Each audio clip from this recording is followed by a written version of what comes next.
Hey guys, welcome back to another episode of the Dropping Down from the Rafters podcast here on Toned In Entertainment. Today, we are literally going to bring the heat because today's episode is called Heat Seekers. We're going to look at our own top 10 heat-seeking moments in our personal opinion in wrestling history. And let's introduce the panel. First off, he's the Desperado, the current Pro Wrestling Action Voltage champion.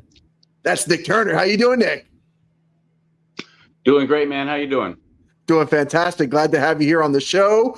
We've done several interviews, but your first time on the podcast, so welcome, Nick. Appreciate it, man. Glad to be here. Definitely. And then next to him, I thought I was going to introduce him as the new CCW Southeastern champion. Not yet. Not yet. It was close. I got a little excited there for a second, but future champion. We got Domino in the house. How you doing, Domino? Hola, doing well. You know, I was doing well, but I thought I was over. I was done with ERA, but now I'm stuck in a room here with him again. So you can never get rid of me, my dog. You can never get rid of me, homie. Well, speaking of ERA, to be honest, your two guys' feud is what inspired me for this episode, because I haven't seen many people draw heat in any wrestling promotion like the heat that the Domino ERA feud has had in the past couple months. People either love you guys or hate you guys, but there's a lot of heat going on. So, of course, my other guest, and no strangers to the podcast either, is ERA, Ernest R Alexander. How you doing, brother? Living the dream until I got in this podcast and saw that Domino's bitch ass was here. But besides that, we good. We good? Okay. And then what happened last time if you keep running that mouth? Why you got to bring up old stuff, bro? Move forward. Damn, I should have made some popcorn for this one. It's going to be a good one. Yes. I'm going to. Where's my popcorn at? We need the popcorn. And then finally, well, not finally, because we still have one more guest, but first time on the podcast as well, and no stranger to Toned In Entertainment, Alan, S2S Martinez. How you doing, Alan? I'm doing great. I don't have any heat with no one of the guys on this podcast, but you know, peace for everyone. Sure it's really early, my dog. It's really early. Yeah, I'm sure. Peace for everybody. Peace and love. Oh, you remember me. Peace and love. I was gonna say, Alan, you've been known to garner a little heat lately, or at least in maybe a year ago or so. You were being very mischievous out there, interrupting a lot of the champ that we all deserves matches. The reason why I lost friend, the match. you know, I helped my best friend. Like whoever had a best friend, no one can blame me, for doing that. So okay, but you were gaining some heat during the Ariel Levy title reign. I do remember that. So I remember. Kind of the reason why I didn't become champion. Thanks, Ariel. You talking about you don't have heat with anyone? Don't think I forget stuff, bro. Well, that's just good idea. Right. Mm-hmm. Don't worry, 5-star arrows coming for you very soon. Don't worry. Well, that would be cool. That would be cool. No heat. That sounds like a cop-out to me, brother. That would be great for face ERA. ERA is one of my favorite wrestlers of CCW. So. Don't gas me up like that right now. Come on. Yeah, I'm telling you. All four of you guys are four of my favorites too. Good gimmick. He get the heat like super good with the crowd, and so I'm big fan. Appreciate that, my dog. I love your work. I love everyone's work except for Domino's. So I agree with that. You know you love me. Except for Domino. I hate fucking Domino. Oh my God! What? Right Alan, there. tell people. You know why? He knows why. No, I need explanations. Tell the people, because you know what? He knows why. That really is, and he's here in this chat right now. No, it's your fault. Forever is gonna be your fault. So it's your. What? Maybe we settle it in the ring one day then. Maybe I'll Damn, be lucky. Domino. You ain't making any friends, bro. Shit. See what I'm saying? I've been saying I'm it. still your friend, Domino, but I don't know. Let's stay on the good side. I'm still. I thought. I try to create a little bit of a balance here, but I don't know. Things aren't tipping in your favor, Domino, right now. Now, also going to be joining us soon is Axel Rome. He's on the road. He's in traffic, but he said he'll be on in about 10 minutes, so he'll be jumping in as well. But we are going to get started. Let's go to some comments first here. Cherry Bomb says, all my favorites, all in one place. Anna Maria Garcia, welcome back, Anna. It's been a while since I've seen you. I remember you were quite active in the ERA interview that we did. Oh my gosh, she can't get enough of your boy, bro. Nomination alone, oíste. Cherry Bomb says, I see the gold on Domino already. You're the only one. But she says she's got 3 hearts for ERA as well too. So lots of conflicts going on here. The New York Samurai says sipping on cherry Coke, enjoying the comedy. And Cherry Bomb says, oh yes, S2S had some heat months ago, but love that era as well. So what we're doing tonight is, oh wait, hold on. We got Axel Rome is here. Wait, did we just lose? Who did we lose? Nick. Oh, we lost Nick Turner. Axel be throwing people out. Hey, Axel Rome. Well, I'm sure he'll jump back in here in a second. Well, CCW correspondent, backstage interviewer, the guy that brings us all those hot interviews right after crazy shit goes down at CCW. Axel Rome is in the house. How are you doing, Axel? I'm doing pretty great, man. And I know it's easier said than done when you're being told, hey, just get a little word from these guys after their matches. But each and every one of these guys in the back will tell you after their matches, the last thing that they probably want to do is talk to me, have me shove my camera in their face and ask them the questions that they probably don't want to be asked at that moment. But someone's got to do it. And if I have to be that one person, well, I think that they'll put up with me for a little bit much more. I was going to say, Axel, you're the man. As an interviewer myself, I prefer my gig of the getting to know them, the good stuff before the matches. You have to deal with the drama and the heat, essentially. The heat. I deal with a lot of the heat after their matches. Though it's not necessarily on me, it just seems to be that I'm that one person that they first see. 9 times out of 10, because I am going to be the first person that they'll see after they come in through the curtain and I'm just asking them, hey, you got a minute of your time? I just need you for like less than 5 seconds. Top. But you do it at the wrong time.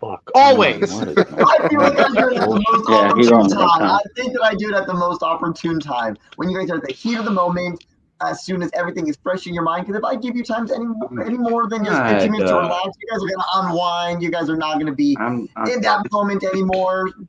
Some people can keep that energy, but it's better to have the money shot. The money shot is going to be when you guys are just right after that match and I get your thoughts. And then afterwards, guess what? I disappear. You don't have to deal with me anymore. I can move on to the next guy. I'm sorry. All I'm focusing on is money shot right now. That's it. That's like the only thing that's staying in my mind right now. Like, dude. Well, the journalism business, my brother, that's what we in our terms call our money shot. Yeah. Okay. Well, Axel, you kill it. I always look forward to your behind-the-scenes clips that come out, the day after the 2 days. You're killing it. Like I said, you're bringing the heat. Everybody brings the heat here in their own unique way. So today we're going to we haven't even started our countdown, Axel, so you're just in time. We're getting ready to rock and roll. So what we're going to do is talk about heat seekers, moments in wrestling history or wrestlers themselves that brought a lot of heat, that we still maybe even talk about maybe 20, 30 years later, or maybe from a month ago. We're going to talk about those situations. So what we're going to do is if somebody mentions a specific moment, you can say, yes, those guys are also on my list as well, too. So we don't have to keep working our way down through everybody. And I'll kind of go from Domino to Nick Turner to Allen to ERA to Axel Rome. I'll jump around and we'll go from there. All right. So you guys ready to rock and roll? Yes, sir. Let's do it. Okay, well, let's go with Axel first. Let's start off with Axel then. Let's go there. Well, I'll say one that brought me really to the table. It's CCW related, since we have a nice, beautiful CCW cast. It may not be the one that some people may be thinking about, but it is one that caught my attention before I even joined CCW, because once I saw this clip online, I just was left speechless. It was when... And excuse me, I have it written down right here because I like to be very professional here. It is when Ricky Martinez took on Alex Chamberlain at Bash at the Brew 30, and we all know how that match ended up. And from coming in as a fan, seeing that, and then actually being able to talk to the guys and the aftermath that went down, that was what actually drew my attention to CCW. It was that moment with Ricky and Alex Chamberlain at the heat of their rivalry at Bash of the Brew 30 when Alex Chamberlain just put out that cigar right on Ricky's face. Was that the match where he got arrested in as well too, Axel? That, I believe I could be wrong. I could be wrong because it was before my time when I joined CCW. But I know that's where he got arrested after he throat punched Skits during my debut match. Oh, that's what it was. Okay. Well, Alex Chamberlain has definitely gained a lot of heat in CCW, and him doing the cigar or whether he's getting arrested is definitely he's a heat seeker. That's for sure. That happened that was still the feud. It was still the Ricky and Alex got arrested. Well, definitely a good one to kick us off. Nick Turner, what do you got for us? All right, at number 10, I also have a Bash at the Brew moment, and that would be when Ariel Levy turned on Bill Alfonso and Vinicius and disbanded. Well, briefly disbanded the South American Alliance, but to watch him, take that loss, and then everyone thought they were going to ride off into the sunset, and then instead he blasted Fonzie with a clothesline, and then beat the holy hell out of Vinicius with a chair, and then, well, I mean, we saw what Ariel went on to do. At that point, he went on to become the heavyweight champ. So, sounds like he made the right move to me, but man, did it make the crowd fucking pissed. I mean, just watching it, no one saw it coming. No one saw it coming. It turned everyone's world upside down. You know what I mean? So that's my number 10 right there. That's and I was there to see it live, and it was something else, The New York Samurai says that Axel's the Joe Hendry of backstage correspondence. Nerdzilla fact, LOL. And Cherry Bomb says, yes, Nick's 10 moments is one of her favorites as well, too. Yep. Domino, what do you got for us? At number 10, I have the Edge and Matt Hardy debacle when Lita was involved in the love triangle. Things got very personal and very real, if you will. And too quickly, who wouldn't want? Nobody wants to be involved in that, right? Like you're witnessing partner, ex-partner, or whatnot, involved in front of your face with somebody else you have to feud with, and things got very hot and heavy, if you will. Okay, that was intense. That was like almost uncomfortable to watch if you kind of knew what was going on. Yeah. Okay, that's a good one. ERA, what you got for us? Oh man, I actually got one that I was involved with Bash of the Brew when Nova turned on me. Oh, after the tag team title with match against it sucked donkey dick to bleed like that.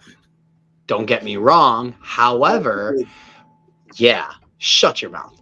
Anyways, from the outside looking in as a pro wrestler, it's pretty badass. Unfortunately, he sided himself with Eric Christopher and did nothing else with his career. But, it was actually a pretty good one. So, good job, Nova. You got me good. I got your ass back at the Rumble, though, so we good. I remember territory, excuse me. I was going to say, I remember ERA, me and you having a conversation, and I was saying, hey, I definitely want to get you guys together for a tag team interview. And you were like, yeah, let's make it happen. We never made it happen because that shit went down. It went down. And I actually remember interviewing the Crown that specific night after it happened. And since then, the Crown has done a lot to make tag teams split up and go their own way. And they've created a lot of heat themselves too. But great moment, ERA. Definitely a heat-seeking moment for sure. Yeah, definitely was. Yeah. Alan, S2S Martinez. The heat is on for you, my friend.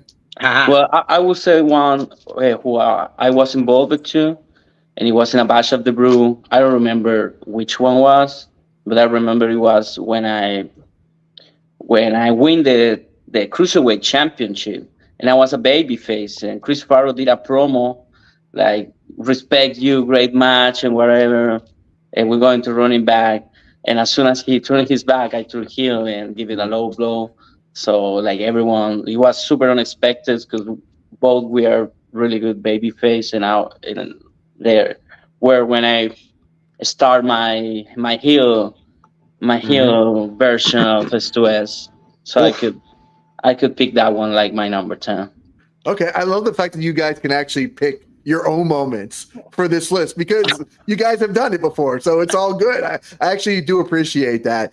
For me, my number 10, and man, does this guy make my blood boil? It was at CCW as well too, and I followed his career from the very beginning days at the Asylum, and him being such a huge babyface. It literally, I tell to this day, it broke my heart when Meadow took his mask off and revealed that he was joining forces with Ariel Levy in the cage. Meadow turning heel is still to this day, it makes my blood boil that he could, plus he's poured a beer over my head as well too. So Meadow as number 10 on my heat-seeking moments of all time, Meadow turning heel at Bash and the Brew. It's a good one. It's a good one, man. Same night he won the title too. He did. He beat Alex Chamberlain that night. And I was cheering again as a guy that I was an Asylum guy. That's where I kind of got my start for podcasting was with Gangrel's Asylum. And him and Ozzy and all those guys from the Asylum, I came over. I've seen him since the very beginning.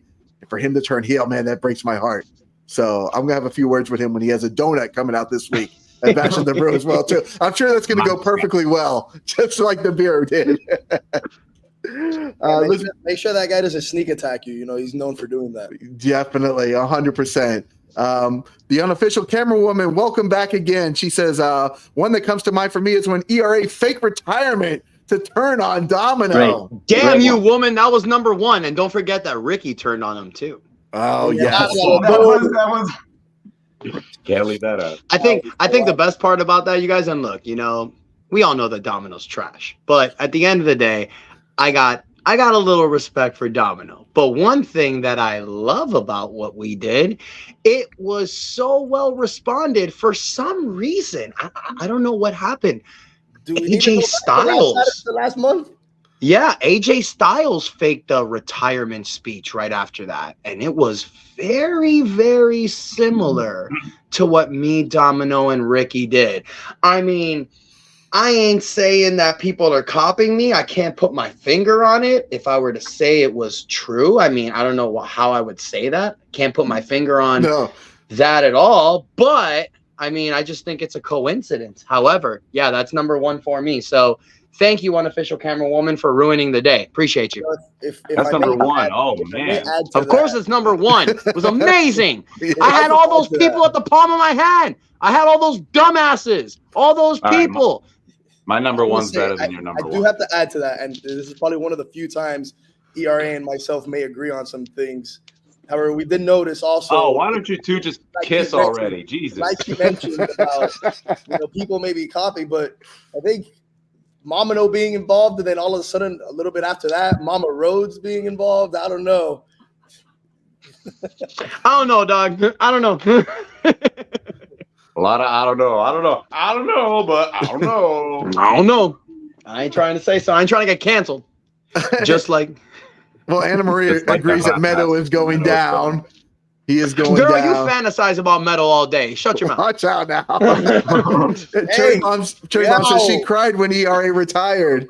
I love you. New York Samurai says that ERA had me going, no lie. That's right. I mean, he got me too. I know me and ERA have had that conversation already. When I knew he was going to retire, we said, let's set up a podcast. I want to do a whole retrospective of your career. Let's do it. He said, yes. He had the sling on. I'm recording the whole retirement speech. I literally have a tear going down my eye because I am an ERA fan. And this guy swerved the hell out of me too. So definitely a heat-seeking moment as well too. Hey, look who we got in here. The sexiest man on the planet right now. Eddie Valentine is in the house. I know you did, Eddie. He says he did Eddie. You in a month, partner. Oh, shoot. Oh, you know what? I got one. I'm sorry. This is actually on my list. Here we go. Eddie's heel turn. That's on my list. Yeah, he's on there. That Eddie heel turn was awesome. And you know what? Screw Joe Garcia. That's why. He fucked Joe. He fucked Joe up. Joe's still dead. Joe's still like asleep from that attack. He hasn't woken up yet, man. Nope. Shit. Nope. Dude's dead. And I know Eddie's supposed to make some big. He's gonna let the crowd know, let the people know this Saturday at CCW Bash at the Brew, kind of what was going through his head at last month's Bash at the Brew, why he did what he did. You know he's just gonna twirl his sexy ass waist all around that ring. He ain't gonna say nothing. He's just gonna twirl and twirl and twirl. My dog. I mean, the ladies are completely mesmerized out there when Eddie swings those hips. There is nothing like it on the planet. That's why he's the sexiest man alive on Earth, in the universe, for sure. All right, Tony, why don't you just ask him out? Jesus. Oh, On a date. I might just go out with a beer with the sexiest man. Sexiest man alive. Sexy. Well, Nick, since you got me right there, let's hear your next one on your list. All right, next one on my list. Let me take a gander real quick. Got a good one for you. Stone Cold Steve Austin aligns with Vince McMahon. Oh, that was dope. I mean, it was done terribly. There was no like, oh shit factor. It was more like, huh? Oh, yeah. This is what we're doing? Honestly, okay. But honestly, that's the heat factor for it. You know what I mean? Because there's no right way to tell that fucking story. It never should have happened. You know what I mean? Like, but that's what had everybody so pissed off. You know what I mean? And when it happened, you're exactly right, Ernie. Everyone was just like, what? And you know, I think for that reason alone, it makes my list. You know what I mean? Like, because then every time Stone Cold, he changed his music and everything. He started acting different, and the crowd was just like, "You got to be kidding me, man!" Like, you know what I mean? Like, it changed the viewership on TV and everything. You know? I think that's the reason. I think that's the reason why Cena never went heel. Honestly, because he saw the success for Hogan, and then I think he saw like what happened with Austin. And he's like, "Nah, I'm not doing that." Like. It was the right call, honestly. I also have that. I have that on my list, but I think just the fact that it was presented like that, and the fact that it still got the reaction it did, just shows as a testament to like how much heat it actually got. Because nobody wanted to see that. You know what I mean? Some things in wrestling just don't make sense, and they just piss the fans off in the wrong way sometimes. And I feel like that's one of the moments you're like, "What the hell are you guys thinking?" Yeah. Oh man, there's too many of those. There's too many of those. There's a lot of Well, speaking of pissing off the fans, that actually is a great segue. Because I was going to bring up what really pissed off the fans, and kind of, and myself included, was the initial build-up to this last WrestleMania where we have The Rock return, but we're getting The Rock set to challenge Roman Reigns. When this was Cody Rhodes here, he was the 2024 Royal Rumble winner, but to have just The Rock come in and that segment where Cody essentially gives him the match with Roman Reigns, that is what I think just pissed off a lot of people in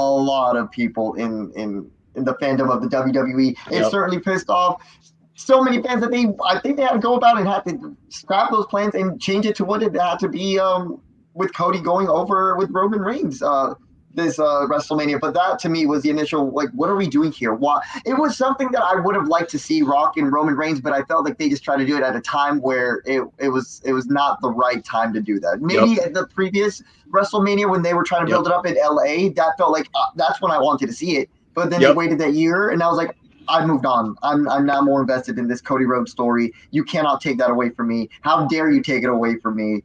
I'm not going to sit by it. And I think that would generate a lot of heat with the fans. And luckily we got our Cinderella story. Yeah, it's crazy that 10 years ago you got the same exact story with Daniel Bryan. And then 10 years later you get it with Cody Rhodes. Exactly. And then 20 years before that, you got the same story with Bret Hart. It's insane. It's insane, guys. It's like decades and decades, right? Like. Well, I said 10 years before. I mean 20. No, screw that. 10 years prior. Right. He who shall not be named, apparently the new Voldemort in WWE, Chris Benoit, 2004. Bret Hart, 94. It's like every 10 years, the story is the guy that comes out of nowhere, the B-plus player that becomes the A-plus guy. I don't know if that's done intentionally, but wow, what a coincidence. Alan, I think your mic is muted right now. Just FYI. Yeah, because because his voice is so sexy. That's why he doesn't want to. He doesn't want to like take away from all of us in the podcast. His voice is too adorable. There's like outside interference going on the outside. So while his mic is muted, we'll go to Domino next. I actually had, what are we at, 9? I had Cena getting all that heat he got at ECW's One Night Stand. Same. Yeah, buddy. I got that on my yes, list too, my dog. yes. Damn, Domino, I didn't know you were actually cool. I mean, you're We're still friends trash. now. but We're friends now. No, never, Wow. never, never, Things never, that'll never. happen on a No-Din Entertainment podcast. Yeah, that, I mean, I don't think I have to say much, right? Like, we all have, that's something that we all have on our list. And Yeah, You know dude, what's that the was crazy part though? What was the insane. crazy part? I was never a John Cena guy, but at that moment, because I was still, that's when I kind of came back to wrestling. It was one of the very few moments that I actually was rooting for John Cena, because I found this whole ECW coming in. It's like, how dare they? What? Who are you guys coming into this holy land of WWE? Like, what? Yep. You're bringing in your chaos, your hardcoreness. Like, no. And then seeing it and watching it all played out, it was a moment in wrestling where I was got. Where they actually got me, and actually I didn't think that they were going to put the belt on RVD. So that moment, Yep. I was like, holy shit, like what? They took it off John Cena of all people, like the John Cena. So that was a wild But, moment. I mean, I agree with all of you guys. If they hadn't have done it that night, John Cena might have died. Okay. Probably. Most likely, yeah. No, If Cena wins, we riot. Cena wins, we riot. And they meant No, it. Yes. no, he earned my respect that night. I mean, as a fan, like, because that's when I was like starting wrestling Yeah. training. Like, I was in high school, so I was like still wrestling training at that point. And like, I wasn't a Cena fan, you know what I mean? But that night, I'm like, damn, respect. That's one of the moments that me and Axel talked about this past Saturday was the Cena moment. He came up and asked if that would hit the list. I said yes, and I'm sure it's going to be on Facts. everybody's list. For me, it's the number 3 on my list. Oh, wow. But that moment makes me smile so much as being an RVD fan and not a Cena fan. And to this day, I can go back, and it's one of my favorite moments in wrestling history because I was such a ECW, WCW guy in the late 90s. That the toilet paper being thrown into the ring, the middle fingers, the T-shirt being thrown back and forth, and then the guy wiping his butt with Cena's shirt. It's just T-shirt.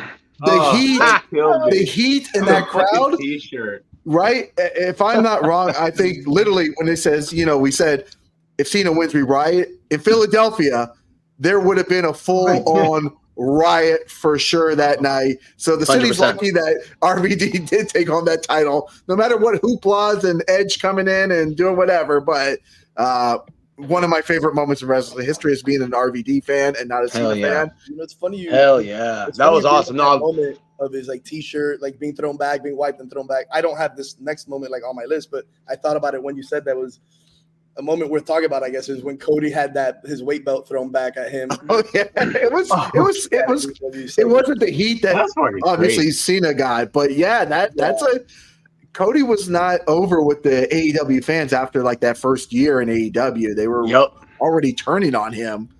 They were just I for whatever reason, I guess he's a babyface- WWE guy, man. He is. He's a WWE guy. You're right. But there's a lot of Yeah. WWE guys in AEW though right now, and They're not really WWE guys. Okay. They're really not.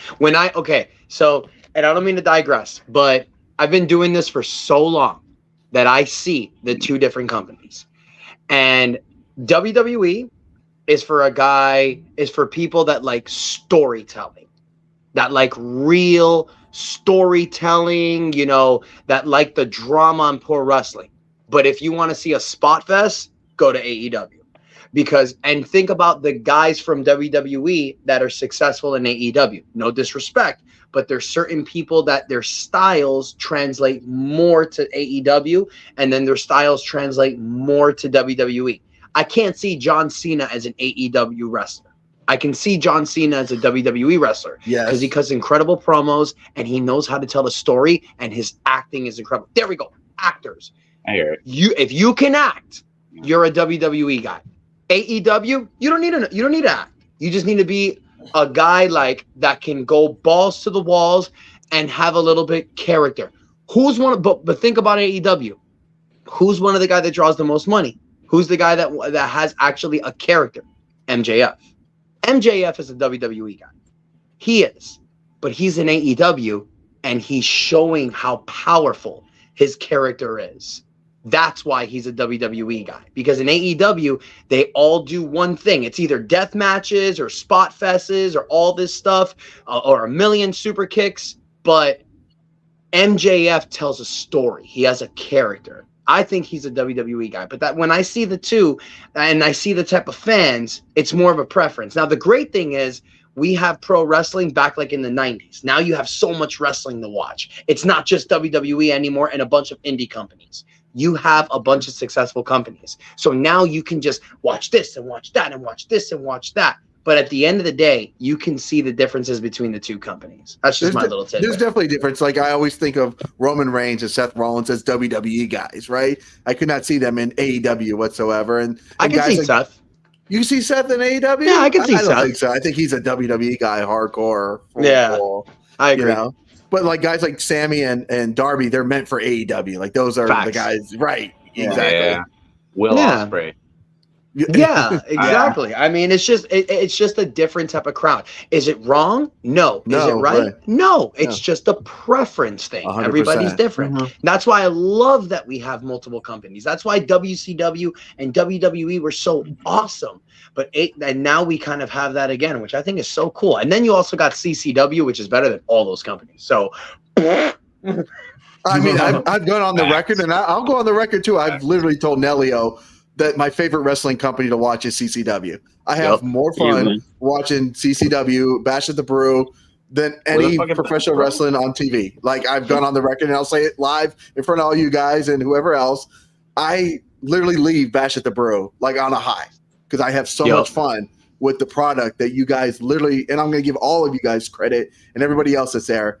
Nobody puts on wrestling like CCW, Bash at the Brew, or anywhere else, you know, but I'm a regular at the Brew, so it's my home territory as well too. So definitely shout out to all you guys here on the panel. It's the best independent wrestling company, in my opinion, in the United States, because can't nobody in an independent wrestling company tell you that they not only control a state, but they go to multiple states and dominate. I mean, I've been around the business for 16 years now. I've wrestled in a lot of places. I've done a lot of stuff. I've never seen a pro wrestling company that's done that.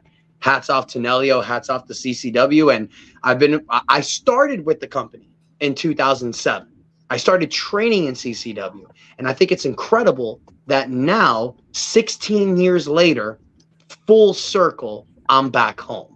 So makes me happy, man. Awesome. Yeah, and it's crazy. I started with CCW. The amount of shows that are ran too. Like just this weekend, we have like 3 shows being ran. So it's crazy to see the amount that they run as well, that we run as well. What were we saying, Nick? CCW makes stars, man. I mean, I started with CCW only 4 years ago. I had never stepped foot in a wrestling ring.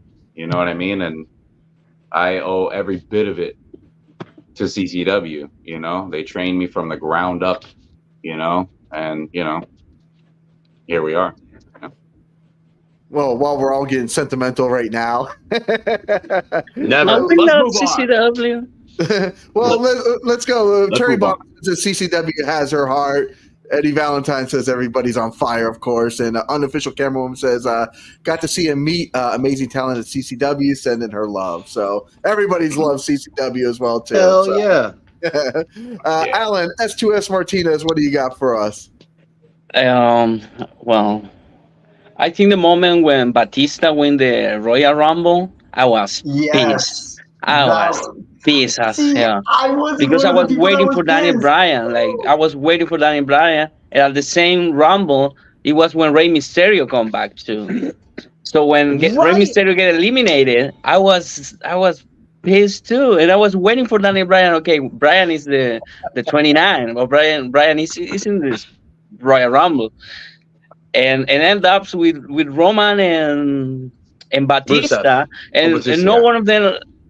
I think at that point Roman earned it, but it was an Daniel Bryan moment. So I choose that one. Like that was a good one.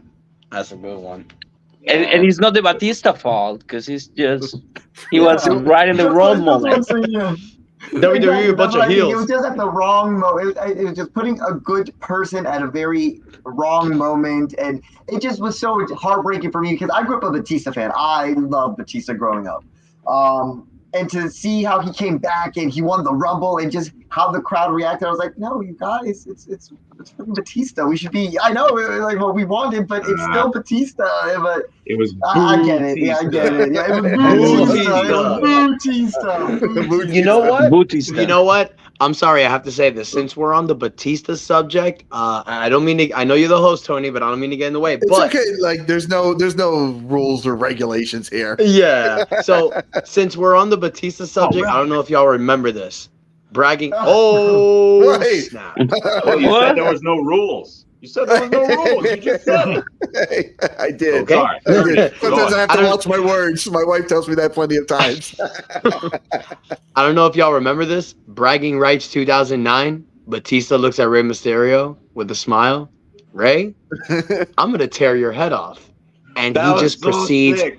to beat the living shit out of this midget, and it was incredible. And it was Awesome. incredible, yo. That was He so cool.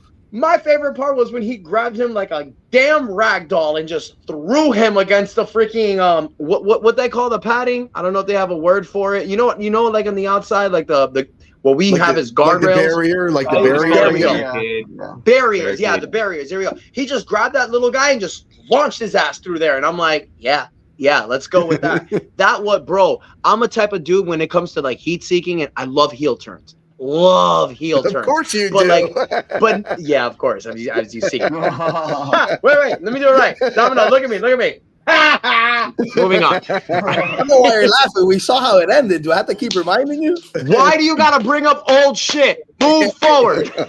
Hey, this shit, you We're gotta just take. talking about old shit. What the fuck? Damn, Domino, I F with you, bro. All right, let's move forward. But no, I'm saying Batista, bragging rights, turn on Ray. That was dope. Okay. Well, for me, a moment that just really made me angry, my number 9 on my list. And we mentioned the Stone Cold thing being stupid.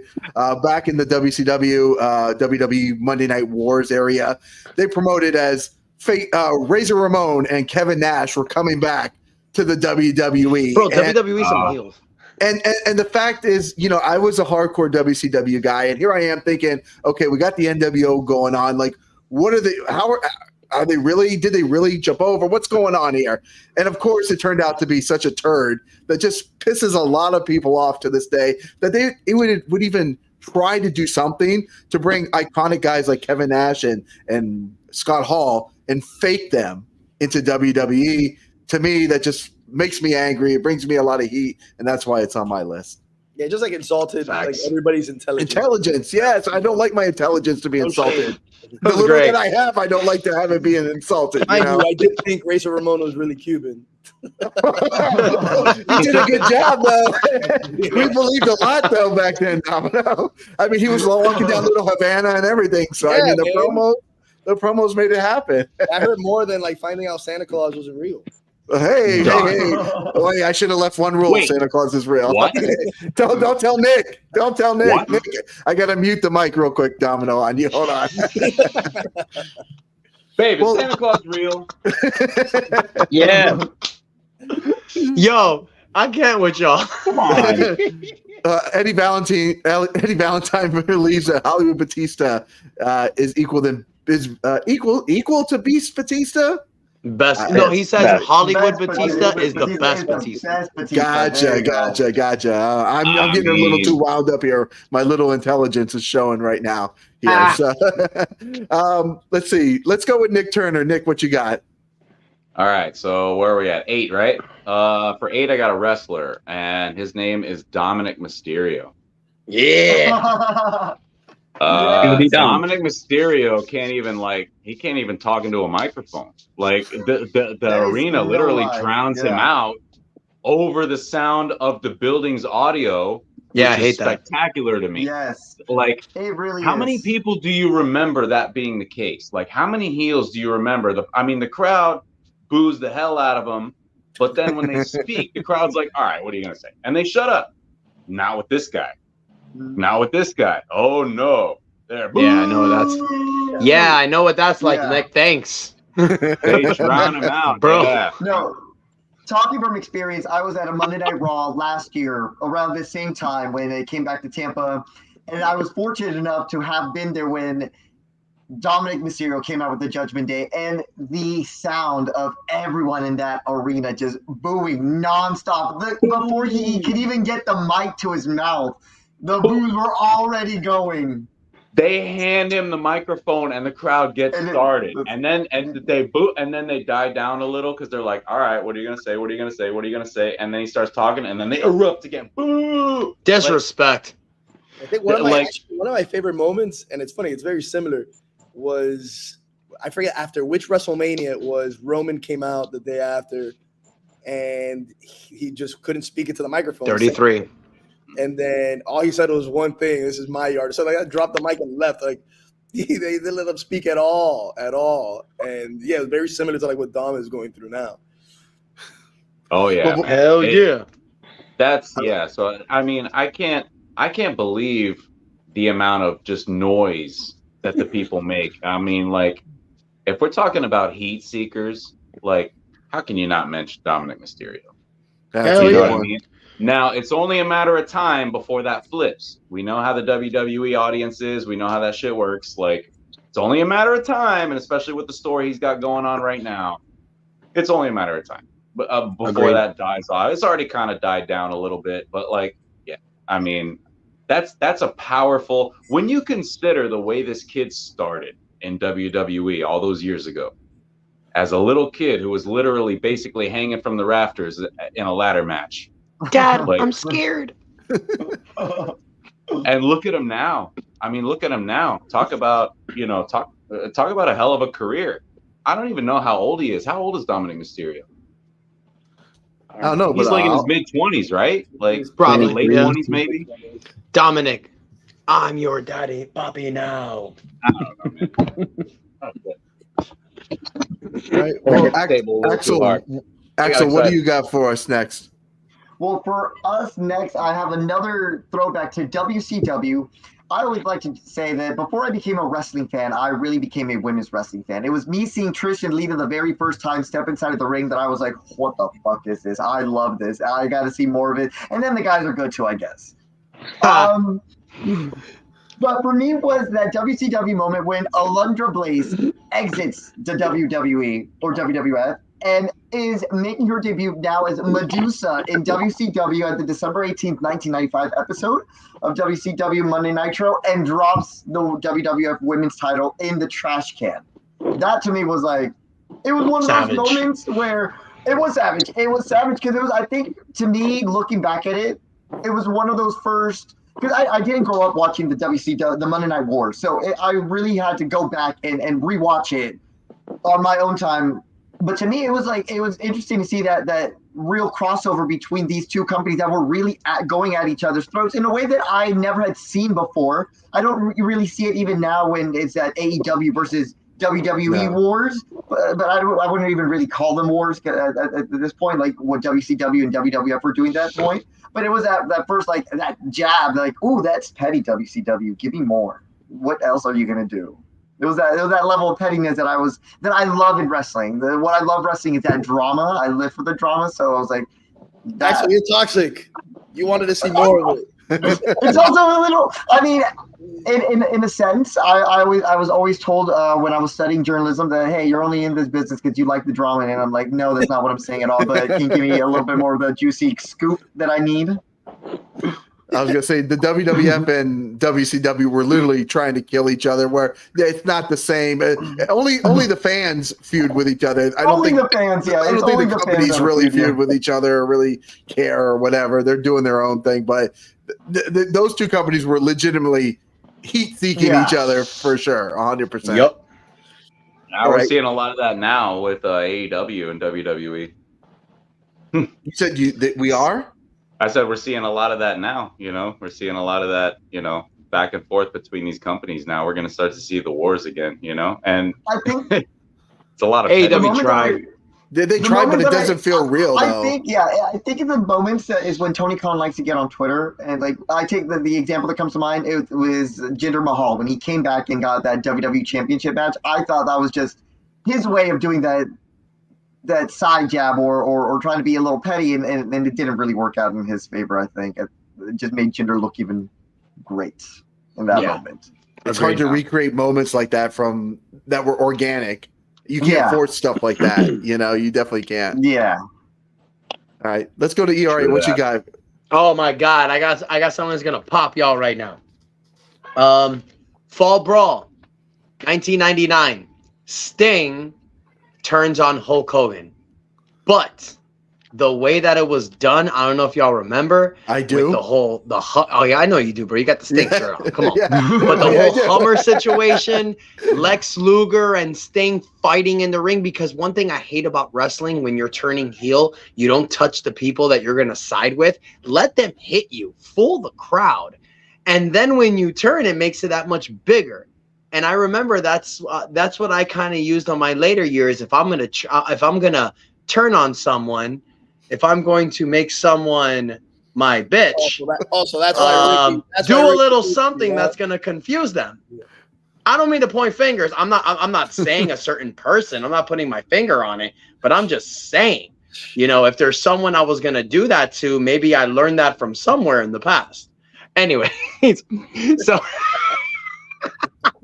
so Lex Luger is edging Sting. He's like, nah, bro. Let's do a Brady Bunch moment.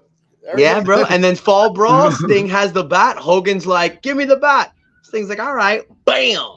And just knocked his ass out. Now, the heel turn was trash. Obviously, the whole heel thing with Sting was sucked. But the turn, beautiful.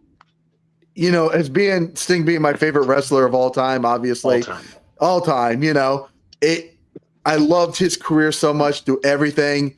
And that heel turn that happened I'm like, this is just dumb. This is just, it made people angry again for the wrong reason. Like they were desperate for a next heel. And I don't know if they thought Sting could be the Hollywood Hogan of WCW with the heel turn, like they intended him to be the leader of the NWO at one time, but Sting heel WCW does not work whatsoever. He's too much of a good guy. Like if you know Steve, like if you know him, he's the nicest person in pro wrestling. And honestly, like a guy like that really can't be a heel, because to be a heel, you got to have that viciousness in you. You got to have something, a reason that makes you turn on those people and makes you want to be an asshole. You're just a dick. I'm having so much. I'm killing it. Alan, S2S Martinez, what you got for us? Well, that's number 8. I would say the moment when Matt Hardy turned on Jeff in a match with Edge in another disqualification match. That broke my heart because they were about to do the concerto to Edge. So I was like, okay, concerto, and he betrayed Jeff Hardy. And that was awesome. I don't remember what WrestleMania was, but that is a moment who break my heart, because I was a fan until, I'm not going to say it now because May is gonna moment who someone gonna call it later, but I was a fan until that moment. I'm not a fan anymore of wrestling, so I would say in the next one. I would say in the next one. That was a heartbreaking moment for you, Alan. Yeah, a very heartbreaking moment. I wouldn't expect the Matt betray Jeff Hardy. So it's okay. We'll get through this. We'll get through it. I know. I'm feeling the emotion come out of Alan right now. Yeah, I know. That was sad. Yeah. I don't want to bring up these painful memories for you, Alan. I'm so sorry. Get over it. No, I can't. You can't. He's never going to. Well, let's go on to the next one so Alan can feel better. And Domino, what you got? And where are we at? Now we're at 7 or 8. I don't even know. I think we're still at 8. 7. Whichever one's next on your list. We're on number 8. We're on number 8. I do have like Nick. Nick had a wrestler. I do have a wrestler at 8. And it's funny because I was between putting Dom here at this spot. But, dude, I put Triple H on here from that 2000 to 2005 era. Dude, Triple H was just, he was just like the best heel at the time. And you just hated him. And he was cerebral assassin and would just manipulate and play mind games with everybody. And hate him. I remember being at a Monday Night Raw as a kid, and they just rubbed in. He had just won the championship. And it was that day that all the balloons dropped and he had beat Mick Foley, and all the green and black balloons fell and just rubbing it in everybody's face. And You just hated him. You hated to see him win. Awesome. Because he was Awesome. He was so good. He was so good at it, though. winning. Yeah, he was. He was so good at it. Any man that could take the boss's daughter, knock her out, take her to a wedding chapel, marry her. Classic. That's a Tuesday for me. Oh, shut the fuck up. Oh my God, Nick. Come on. Can you just egg me on a little bit, bro? You just gotta I put myself up and just Nick has to shit on it. Come on. He's a desperado. He's my wife's favorite wrestler. I mean, I know. What am I supposed to do? What am I supposed to do? I'm like, babe, we're going to the show. She's like, is Ernie gonna be there? That's right. That's right. That's Nick, right. my wife I'm asked me like, the same "Babe." thing. Is ERA wrestling tonight? I'm like, of course he is. Okay, we're going. Oh yeah. Is it my turn? Is it my turn? It's my turn, actually. We'll go with mine. Your turn.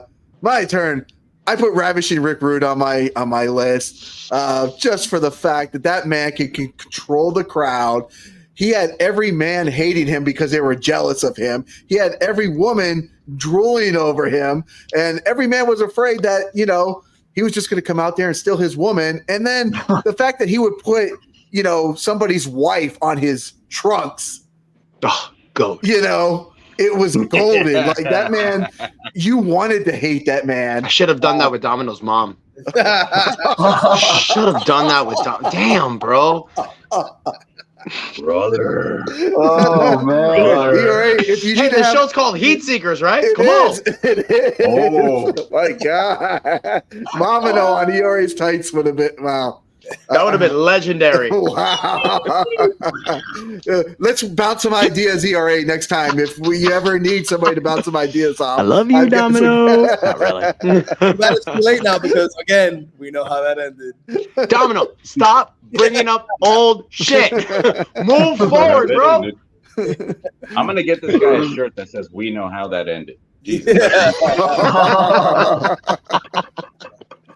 And who knows, maybe we can start something. Oh, you got a problem? You got a problem? Let's go to Nick Turner. Nick, what you got next? I mean, this guy's got a point. When he talked about Triple H, that's what I had at number 7 was Triple H in the ruthless aggression era. Because I mean, he was putting on great matches, but he was such a bitch. He was such a bitch. You know what I mean? Just like.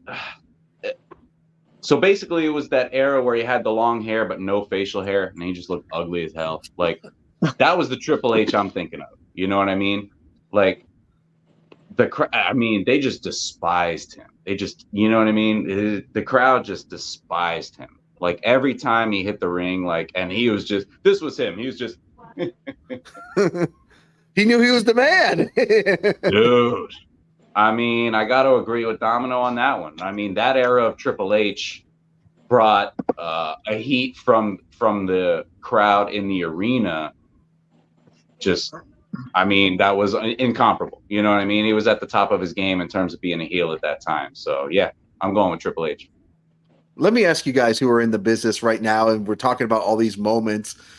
Do you think real raw heat will come back to these big promotions? I mean, we did talk about Dominic getting heat, but I feel like back in the 90s, like everybody was gaining so much heat, whether it was a guy like Disco Inferno or Ernest R or whoever. A lot of guys, just people were really emotionally invested in the big professional wrestling leagues at the time. People don't know how to be real heels anymore. No, I'm sorry to cut you off, Nick, but people don't really know how to be heels anymore. People want to be liked, even when they're heels. And what the hell is that? Like, when you're a heel, you're a heel. That's it. And people today, they don't want to be heels. Dominic Mysterio, that's a heel. Maybe Gunther, you can put him there, but people love him. You know, I love Gunther. Like, it's really hard for people to be heels today because people don't really want to be heels. everybody want, like, especially the world we live at today. And I just feel like people are at this point was like, oh, this person doesn't like me, and this person, I want to be friends with this person, and what is this people like? Who gives a fuck? Like, seriously, like, to be a heel, you can't care. And a lot of people today, especially the world that we live at, technology, social media, everybody always gets butt hurts by little comments. To be a heel, you can't give a shit. You can't give a shit about what anyone thinks. You can't give a shit about what anyone wants. It's about you, and that's it. That's why. Yeah, bud. And that's what I was going to say, is that you hit the nail on the head, is that, heels at this point, listen, we're living in a different world. You know what I mean? 20 years ago, 30 years ago, 40 years ago, you could get away with so much more than you can get away with now. And it's just the world we're living in. So people are trying to do what they do without getting, without getting freaking 100%. their ass kicked in the parking lot by some angry fans or some shit. You know what I mean? So it's just a different platform now. You know what I mean? Ernie's right though. If you're a heel, you're a fucking heel. So you don't, to a certain degree, you don't care about that stuff, but to a certain degree, you also kind of have to. It's just the world we're living in. You know what I mean? Yeah. Before we go to Axel, I'd like to jump into mine because mine kind of plays off than my next one, and that's Sergeant Slaughter's heel turn back in the 80s or whatever, when he became an Iraqi 91 an Iraqi sympathizer. And the fact that this man literally had death threats and everything else, that they had to have security at his house, that people, we were in the middle of a war at the time, and this guy is turning Mr. USA into this Saddam Hussein sympathizer and fan and cheerleader, essentially, and representing, Iraq at the time. Like, that draws you into something. Again, I think if they try that today, forget about it. Like, it's not going to happen for a variety of reasons. It's just not going to happen this day. And it worked back then. And I'm so glad to see Sergeant Slaughter at these meet and greets and conventions now, putting people in Cobra clutches and having a good time and not worrying about nothing, that he's got past that. But yeah, at the time, man, I was a little kid and I went to the Royal Rumble down here in Miami where he wrestled the Ultimate Warrior at that one. And it was crazy. Like, it was just, was it Warrior or Hulk Hogan? I think it might have been Hulk Hogan. Warrior. Was it Warrior? He wrestled Hogan in Mania. Yeah. That's right. Yeah. So it was at the Royal Rumble down here. And whew, I mean, you don't remember much as a kid sometimes, but I think you still can remember the hatred that flew through the building. So I just want to capitalize on that while we were talking about something like that just unbelievable doesn't get recreated now. Real quick, I don't know if this has nothing to do with anything, but that reminded me of one of my favorite people in the wrestling business. His name is Bruce Owens.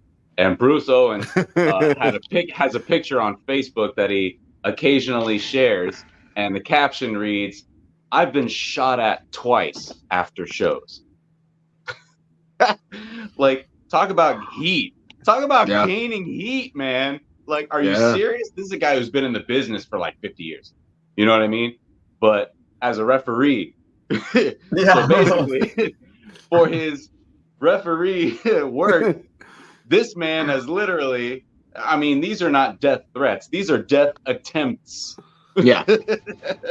That's scary as hell. Ooh. Yeah. Talk about gaining heat. Go to Puerto Rico with a Cuban gimmick and go ahead and talk to me the next day. Domino, why don't you go to Puerto Rico and wrestle for a few months? Actually, now that we're talking about it, you should go to Puerto Rico and do what you do, and trust me, everything will be fine. Everyone will buy your fan. They stole our flag. They stole our flag. Yo, 100% facts. Wow. Axel, what do you got for us?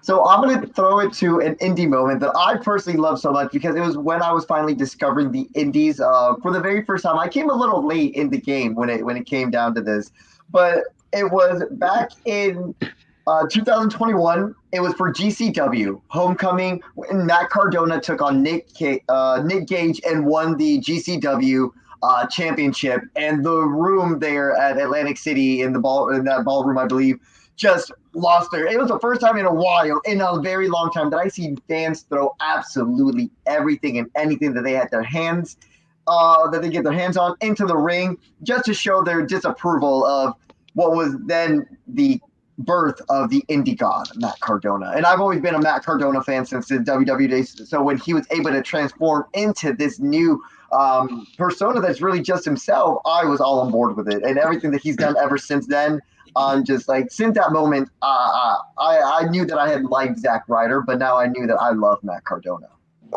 I was gonna say those Game Changer wrestling fans are those very Game Changer passionate. wrestling are very passionate indeed, and it's what I love going about those, because it's not like your everyday wrestling crowd that you get to go to. So when you get to change it up a little bit and actually get to be a fan in those moments, then I live for it, and I always have the greatest times there. Other than CCW, I would say GCW maybe comes a close second, but of course CCW always stays on top. Facts. New York Samurai says that's just foul, Yuri. I'm a little behind here on the comments here, so I'm sure he admits to something that you did was foul. I don't remember anything foul coming from ERA this whole podcast. And Cherry Bomb says, I love heels. There are only a few faces that I cheer for over the heels. Facts. ERA, what you got for us? Oh, I got a good one. Well, I was gonna say Muhammad Usan, but you said the Sergeant Slaughter thing, so but it ties into that. Yeah, it's the same type of theme, right? It does. I mean, dude had one of the biggest heel heats in the world, and then you have to be retired because that's how much heat you got. I don't think any wrestler's ever had that. That I can remember. But I got a new one for you. I got another one for you guys. I'm sure one of you have Hulk Hogan's turn for the NWO. Yes. That's not what I have. That's not what I have. I have the Macho Man Randy Savage Super Brawl 1997. I don't know if you guys remember this. When the NWO made the turn, Savage was supposed to be one of the saviors for WCW. But these dumb asses forgot that he came from New York. And I love how everyone's like, oh, Sting's gone and Lex Luger, you suck, and Giant, whatever. Savage is the savior. And then he was fighting Hogan. He was having that madness attitude. And I remember I'm like, come on, Macho Man, you're my guy. I hated you in WWF, but take out Hogan. And he just does that bitch-ass move and just joins the NWO. As a kid, I hated it, but as an adult, I fucking loved it. It was gold, because nobody expected Savage to turn. He hated Hogan so much. The history they had is the mega powers and everything. You would think, nah, it's gonna be Savage and Hogan until Sting comes back. And this nigga went to fucking NWO right away. Oh, excuse my language, whatever. But wow, like he just joined the NWO right away. And I thought that was gold. As big as Hogan's turn was, I think Savage was just as big. And what sucks is nobody really talks about it anymore. So I had to bring it up. It's a good point that nobody really does bring up that moment. And I think that's something that we all have to go back and relive, because the image of Hogan, obviously, I know Nick raised his hand about the NWO turn. I'm sure other guys probably also have the NWO Hogan turn on there as well, too. It's put into our faces all the time, right? Like it's always, highlights, and it's just such an iconic, memorable moment that we forget about these other moments that built the NWO up to what it had become when it was at its pinnacle, should I say. Facts. Yup. Yeah, man. That was Eric almost as Bischoff big as getting Hogan turn. involved with it and all that shit. Right. All right. Well, Alan, S2S Martinez. Well, you guys were talking about Triple H. So I have one from Triple H, where the first time when Randy Orton wins the heavyweight championship, and he defeated Chris Benoit. He defeated Chris Benoit. You mean Voldemort? Yeah, Voldemort. and the moment was when Triple H betrayed Randy Orton on the celebration. So I was super kid, like 7 or 8 years old maybe, and I remember that time like a very fucking Triple H. Was that the time he gave the thumbs down when yes, drop him right? Down. Yes, that's such an iconic moment too, because you kind of know it's eventually coming at that time, and then there's just a do it moment when Randy Orton's up there like celebrating. It's just bam in your face, Randy Orton. Yeah, I remember the selling of Orton. He do like face sell like super good that moment. I don't know how to explain it. Done. ERA's taking a commercial break right now. Well, the New York Samurai says NWO Macho Man was cinema. Then that dude had a diss album a bit after that. Yes, he did.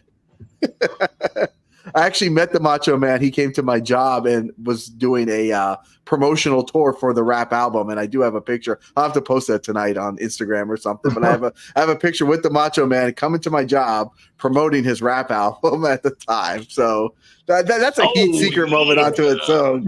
Yeah, that album probably should have never happened. I don't know who gave him that advice.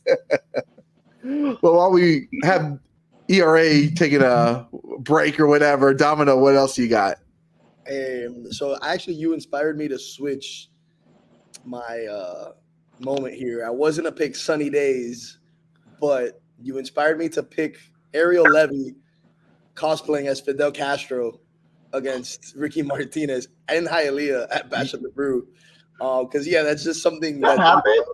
Yeah. Oh yeah. Ballsy. Goodness. That is what I was gonna say was that's very ballsy because that's like borderline like, you could probably get shot after the show. So you inspired me with the Sergeant Slaughter pick to have to go in with that Ariel Levy cosplaying as Fidel Castro is just a big no. Yeah, I'm pretty sure after that show he booked. Yes, he didn't stay around for pictures afterwards. I'm sure. He didn't stick around to try and sell any T-shirts or nothing. No. He was like, okay, I'm gonna do this, and then he was gone. And it's like, where's Ariel? And it's like, oh, he fucking left, obviously. Like, did you see what he just did? It's crazy. But I saw some people supporting him on the crowd because I was doing the entrance with him too. Porque son unos comunistas. And I saw some communist people saying like, "Yeah, that's my guy." Yeah. All right, let's go to the next one. What was the crazy placement? He was outnumbered, though. I think heavily, though. In that, he's a great heel. He's a fantastic heel. Oh, I still tell him to this day I miss the champ that we all deserve, Ariel Levy heel.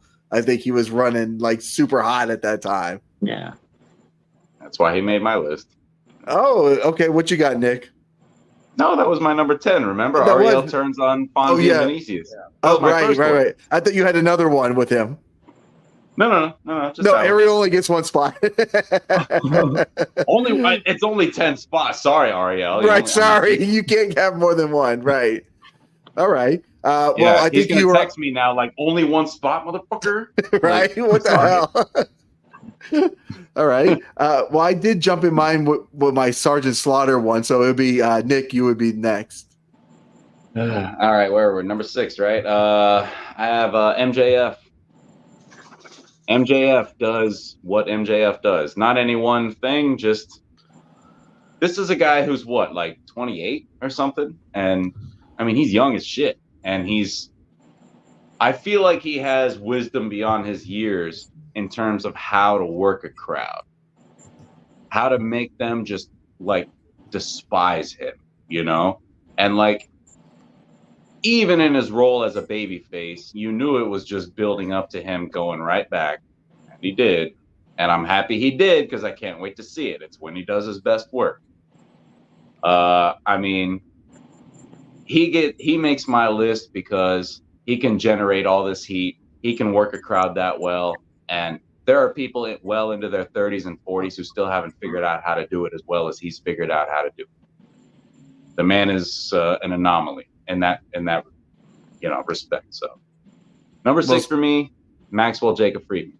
Most definitely, like ERA was saying earlier, like as far as like storytelling and working a crowd, there's not anybody that comes to a close second in AEW, in my personal opinion, as far as like drawing in the crowd and telling stories. Like, Jericho's probably second, I would say, maybe on the list, but MJF, nobody does it better, I think, storytelling wise. Jericho's second on the list. He's twice his age. You know what I mean? Right. He's twice his age and still silver medal to the guy. I mean, damn. You know, like that's why I'm saying, dude's an anomaly, man. You know. 100%. Well, ERA did send me a message and said that he had the split for the night, so it'll be the final 5 here for the rest of the show. Domino is happy now. Yes. Looks like Domino wins it again. He does. He already had to bail out. another W in the column for Domino. Axel, what do you got for us? Well, when you guys were speaking about MJF, it inspired me. I was going to mention Chris Jericho, but I'm glad that you guys mentioned him so that I can mention another superstar who's caught my attention, and that's going to be Mr. Christian Cage. Because I think that the work that he's doing right now in AEW, that one line where he's telling, I believe, Nick Wayne, oh, where's your father? Your father's dead. I'm like, brother, you did not have to go there. What? What? I was like, but okay. So I just thought that was just savage on a whole nother level with what Christian is doing. I loved his work with WWE, but I don't think I really got to see this side of him. Like I used to see a little bit when he was back in TNA, but now that he's in AEW, and I think he has a lot more of this creative control as to what he can present. I think he gives me kind of like Chris Jericho, MJF vibes when we're talking about those kind of wrestlers that know how to work the crowd and get heat by saying absolutely and anything that's gonna get you that kind of heat. And not being scared to, I think, and like what Nick was saying, and living in these modern times, maybe saying the wrong thing might get you in some trouble. That might get you canceled. But I think it's very few people that actually take that risk, and he's one of the people that just popped up to mind when we're talking about these heat seekers. I like that pick, Axel, because I feel like there's very few moments where I sit here and watch wrestling on TV and my jaw drops because of something that somebody has done or said, right? You see a lot of stuff coming, and Christian Cage, a line like you mentioned, is a jaw dropper moment where you're like, what? Like you said, did he really go there? Yes, he did go there. You're like, he's talking about the man's dead father. Like, nobody does that. Yeah. Yeah. Good choice. Yeah, the New York Samurai is saying, as a cosplayer, I saw Levy do the Castro entrance and went, oh no. And the unofficial camera woman says, guess it's a good thing I unintentionally revealed ERA's number 1 then. LOL. We got it in. Thank you, unofficial camera woman. Yes, we got it in. Yes. We know his number 1. Well done. Now Alan, he can piss off. Doesn't matter.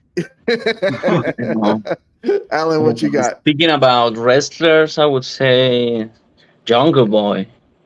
The stuff that he's been doing after he fights CM Punk and then coming back as a heel now with the John Box, attacking his boss. So I think he's like a hit seeker, like really underrated in my opinion, because you have to have balls to take advantage of something who happened like behind the curtains, and he got it, and I think he's pretty well.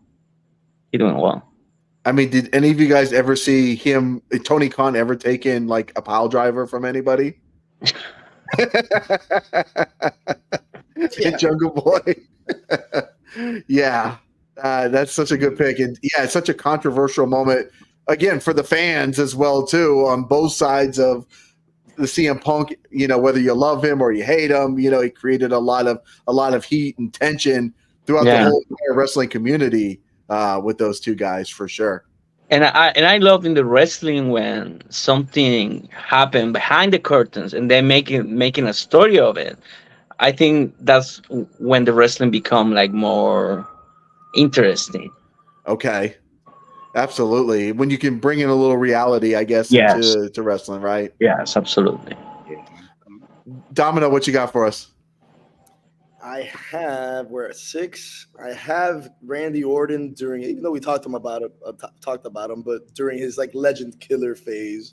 Yes. But especially when he punted. Bro, you got to cut that shit out. When he punted. Did you copy my list? John Cena's. John Cena, that. Damn. Because it hits home because, people felt the need that they thought they could put their hands on my father. So this one hits home. Let's see. Ezra says that those kind of promos are fire. Somebody's a big fan. Yeah, yeah. Nick Turner agrees 100%. Now, on my list, I didn't even have this one on the list, but it just popped into my head, so I'm going to eliminate one on my list, and that was a promo with Eric Bischoff, and it was between Sid Vicious and Arn Anderson, and there was obviously an incident between them where they got into a fight that involved scissors, and Eric Bischoff says to Sid on live TV, "What's the matter, Sid? You don't have your scissors in order to fight." Oh.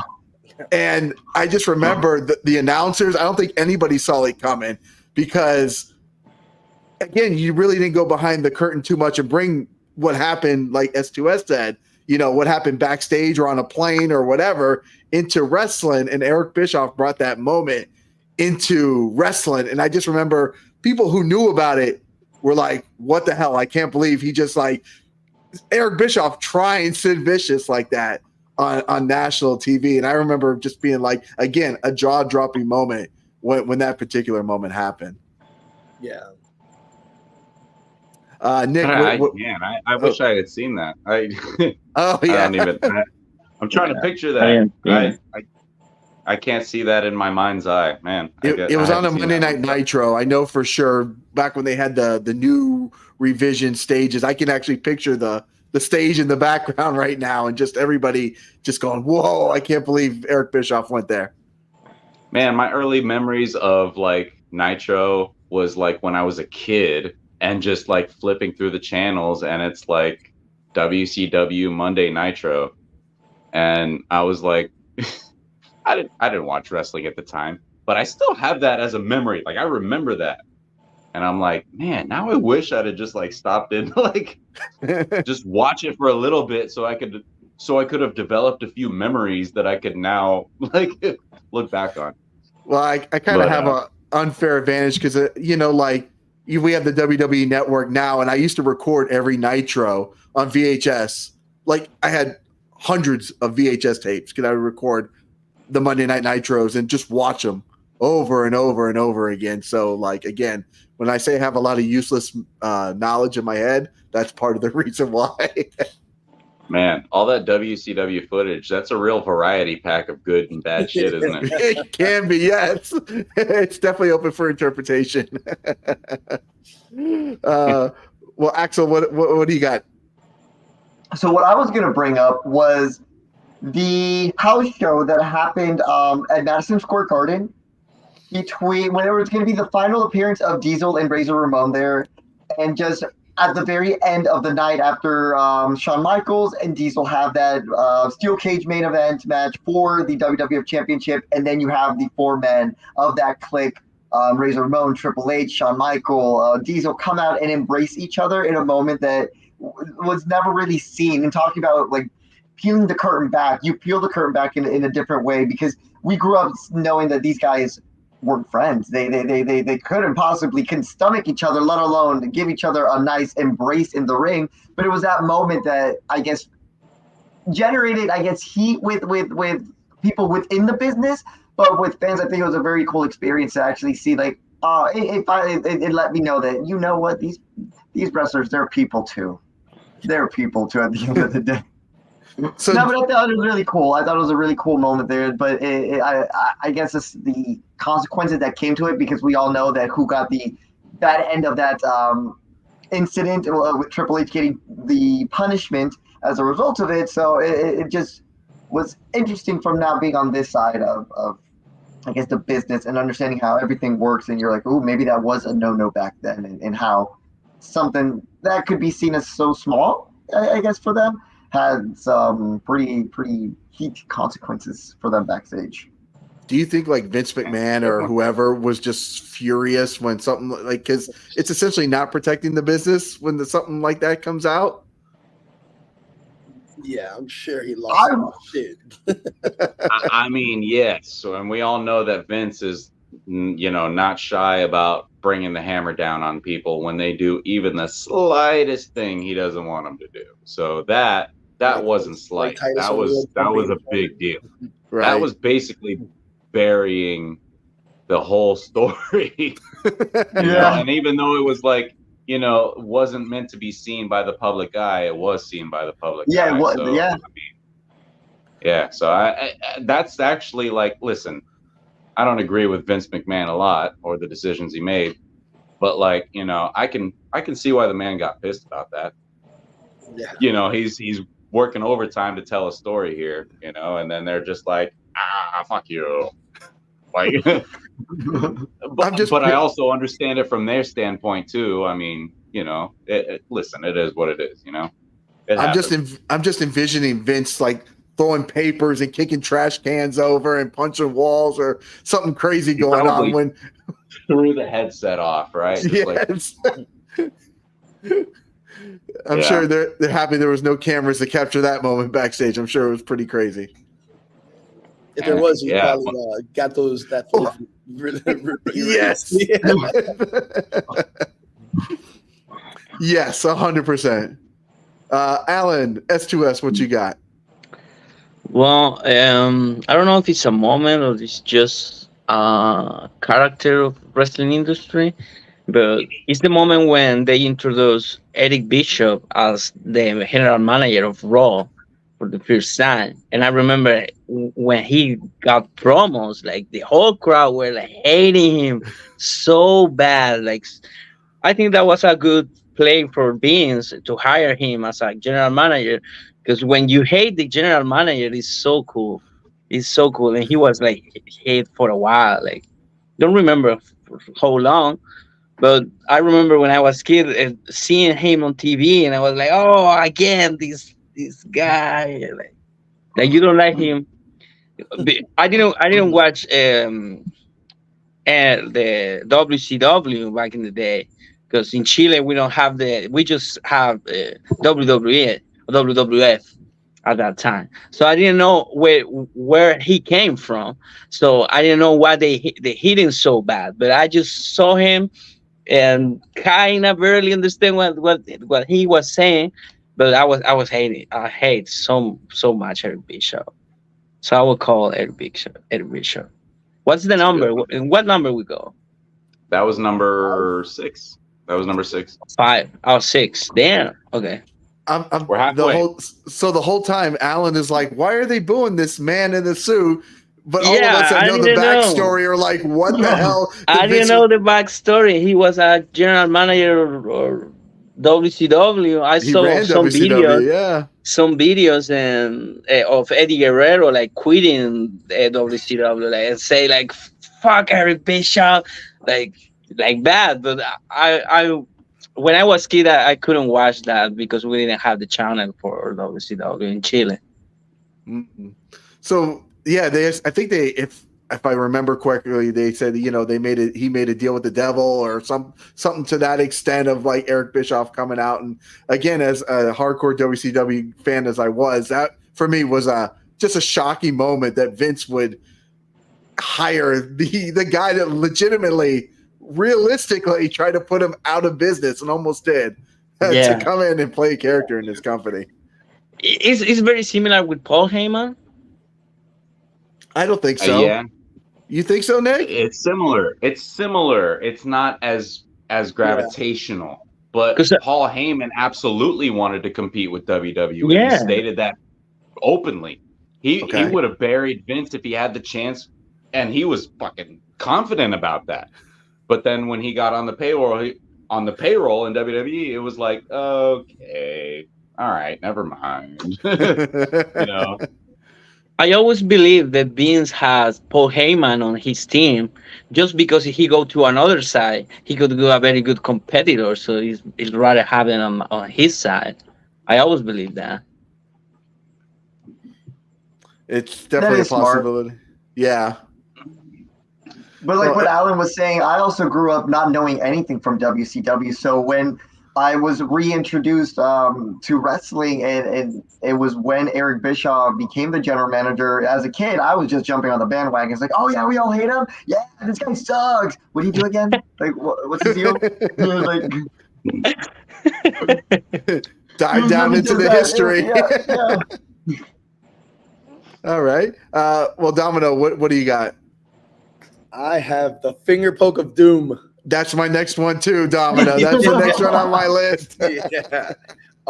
Because it's just such again, and we're talking about like the curtain call, right? That Axel was talking about. It's just a moment that was just you're burying your own industry that you're working in. And yeah, so I can imagine a lot of heat came in, maybe not from the fans, but from backstage.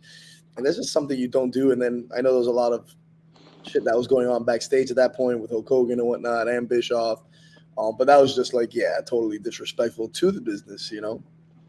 It's still to this day that people say that was the turn, the beginning of the end for WCW, you know?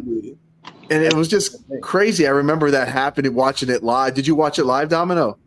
I think I was watching. I was more of a WWF fan, but I was always flipping back and forth. And I remember just being confused. I was like, what was this about? What just happened? And then I just switched the channel. Yeah, because I was gonna say I remember watching with my dad in particular that night, and Hogan was like gonna go off and like run for president at the time or something, and he was coming back, and he was gonna have, he was gonna announce his presidency that night, but then Nash said, "Oh, let's have a match or something," and Goldberg had got arrested that night. Broke out of jail. That seems like a lot to keep up with for a 1 or 2 hour wrestling show. It was 3 hour Nitro. 3 hour Nitro. It seems like a lot. Like, it all happened in one night from the beginning to the end. Yes, and then Goldberg came in, and it was just, and then Luger was part of the Wolfpack. Then it was just it was kind of a mess all on that one night. But you got the transformation of the black and red, the Wolfpack turning from face to heel that night, and Sting not being in the Wolfpack. A lot of shit went down, crazy shit from that finger poke of doom moment. That's for sure. Yeah, what a nightmare.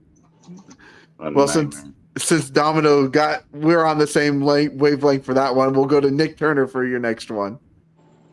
All right, so I had an honorable mention, which was I believe it was Alan that mentioned Eric Bischoff, and yeah, that almost made my list. Was Eric Bischoff showing up on Monday Night Raw, and I wasn't a big fan of how they showed him backstage with Booker T and then had him come out. I feel like it would have been a little bit, it would have been a better spot if it was him that showed up, and we'd already kind of seen him, and it's like, oh God, no, it's gonna be you, and then we're like, it is, like, you know what I mean? And it was just like, and he just comes out and he's got that dumb, smile on his face. And anyway, that's an honorable mention. I don't want to brush into that. The number 5? And I want to say it was you, Domino, that said Randy Orton. Was it you that said Randy Orton? He had a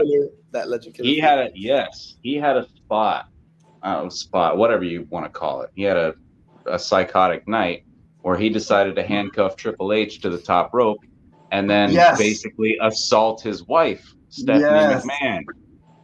And then kiss her at the end.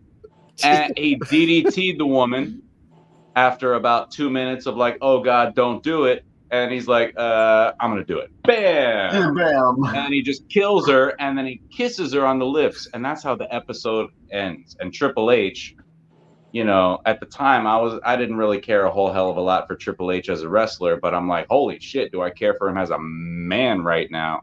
Like, how can you not feel for this man watching that? Like, Randy, and he's just sitting there doing it with a smile on his face. Like, that was evil. That was diabolical. So going back to what you said, Domino, that era of Randy Orton, I can't think of a heel that's been able to really get at that level as of late. I mean, you mentioned Christian Cage, you mentioned a couple of other people that have gotten close, but that was like, really wanted to see this guy hurt. You wanted to see somebody hurt this guy.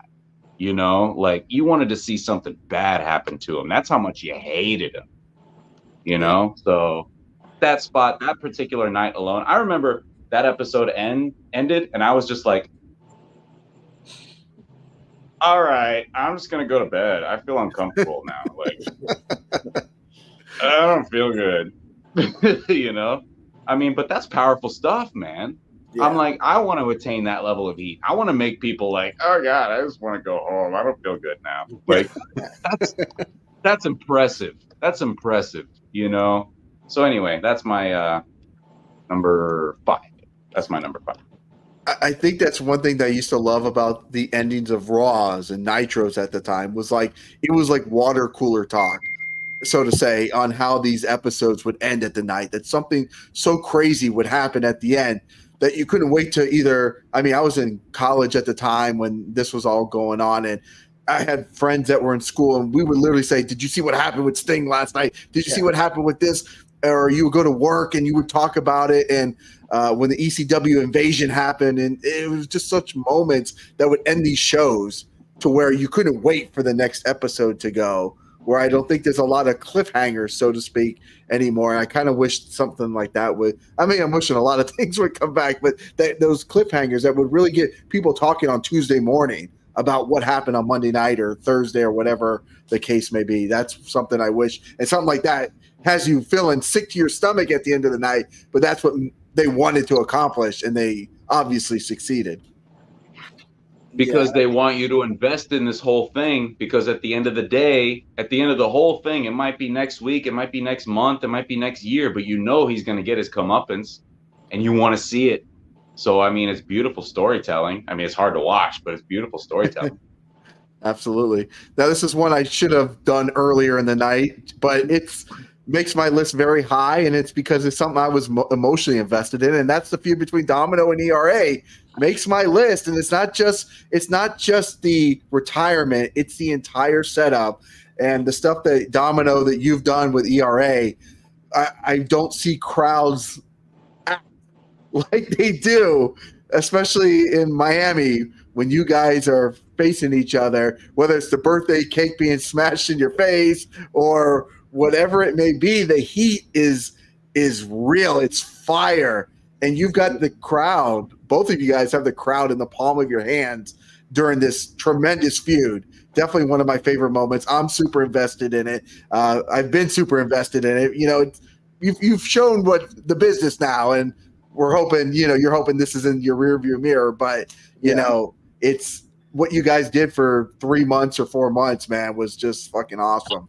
Thank you, man. Thank you. Yeah, it was things got kind of crazy, and I'm sure you saw a lot of things that happened, and like things, my parents being involved and that not being cool, you know what I mean, and leading to certain moments, and even things being thrown in the ring, which we never condone, and we always ask like, hey, don't do that, don't do that, but it was happening like more than once, like everybody just felt like an intense emotion every time these guys, like we were all out there.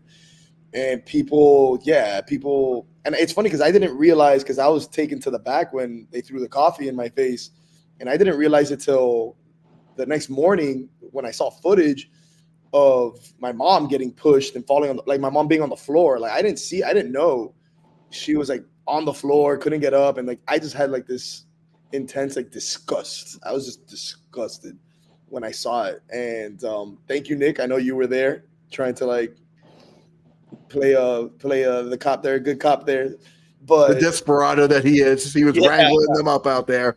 But yeah, that was just I saw that and I was like, ooh, I didn't feel comfortable watching that at all, and hence why, like, I know backstage maybe like I always just try to have like a smile on my face and vibrant and the Miami and the good times and the bright colors, the neon colors.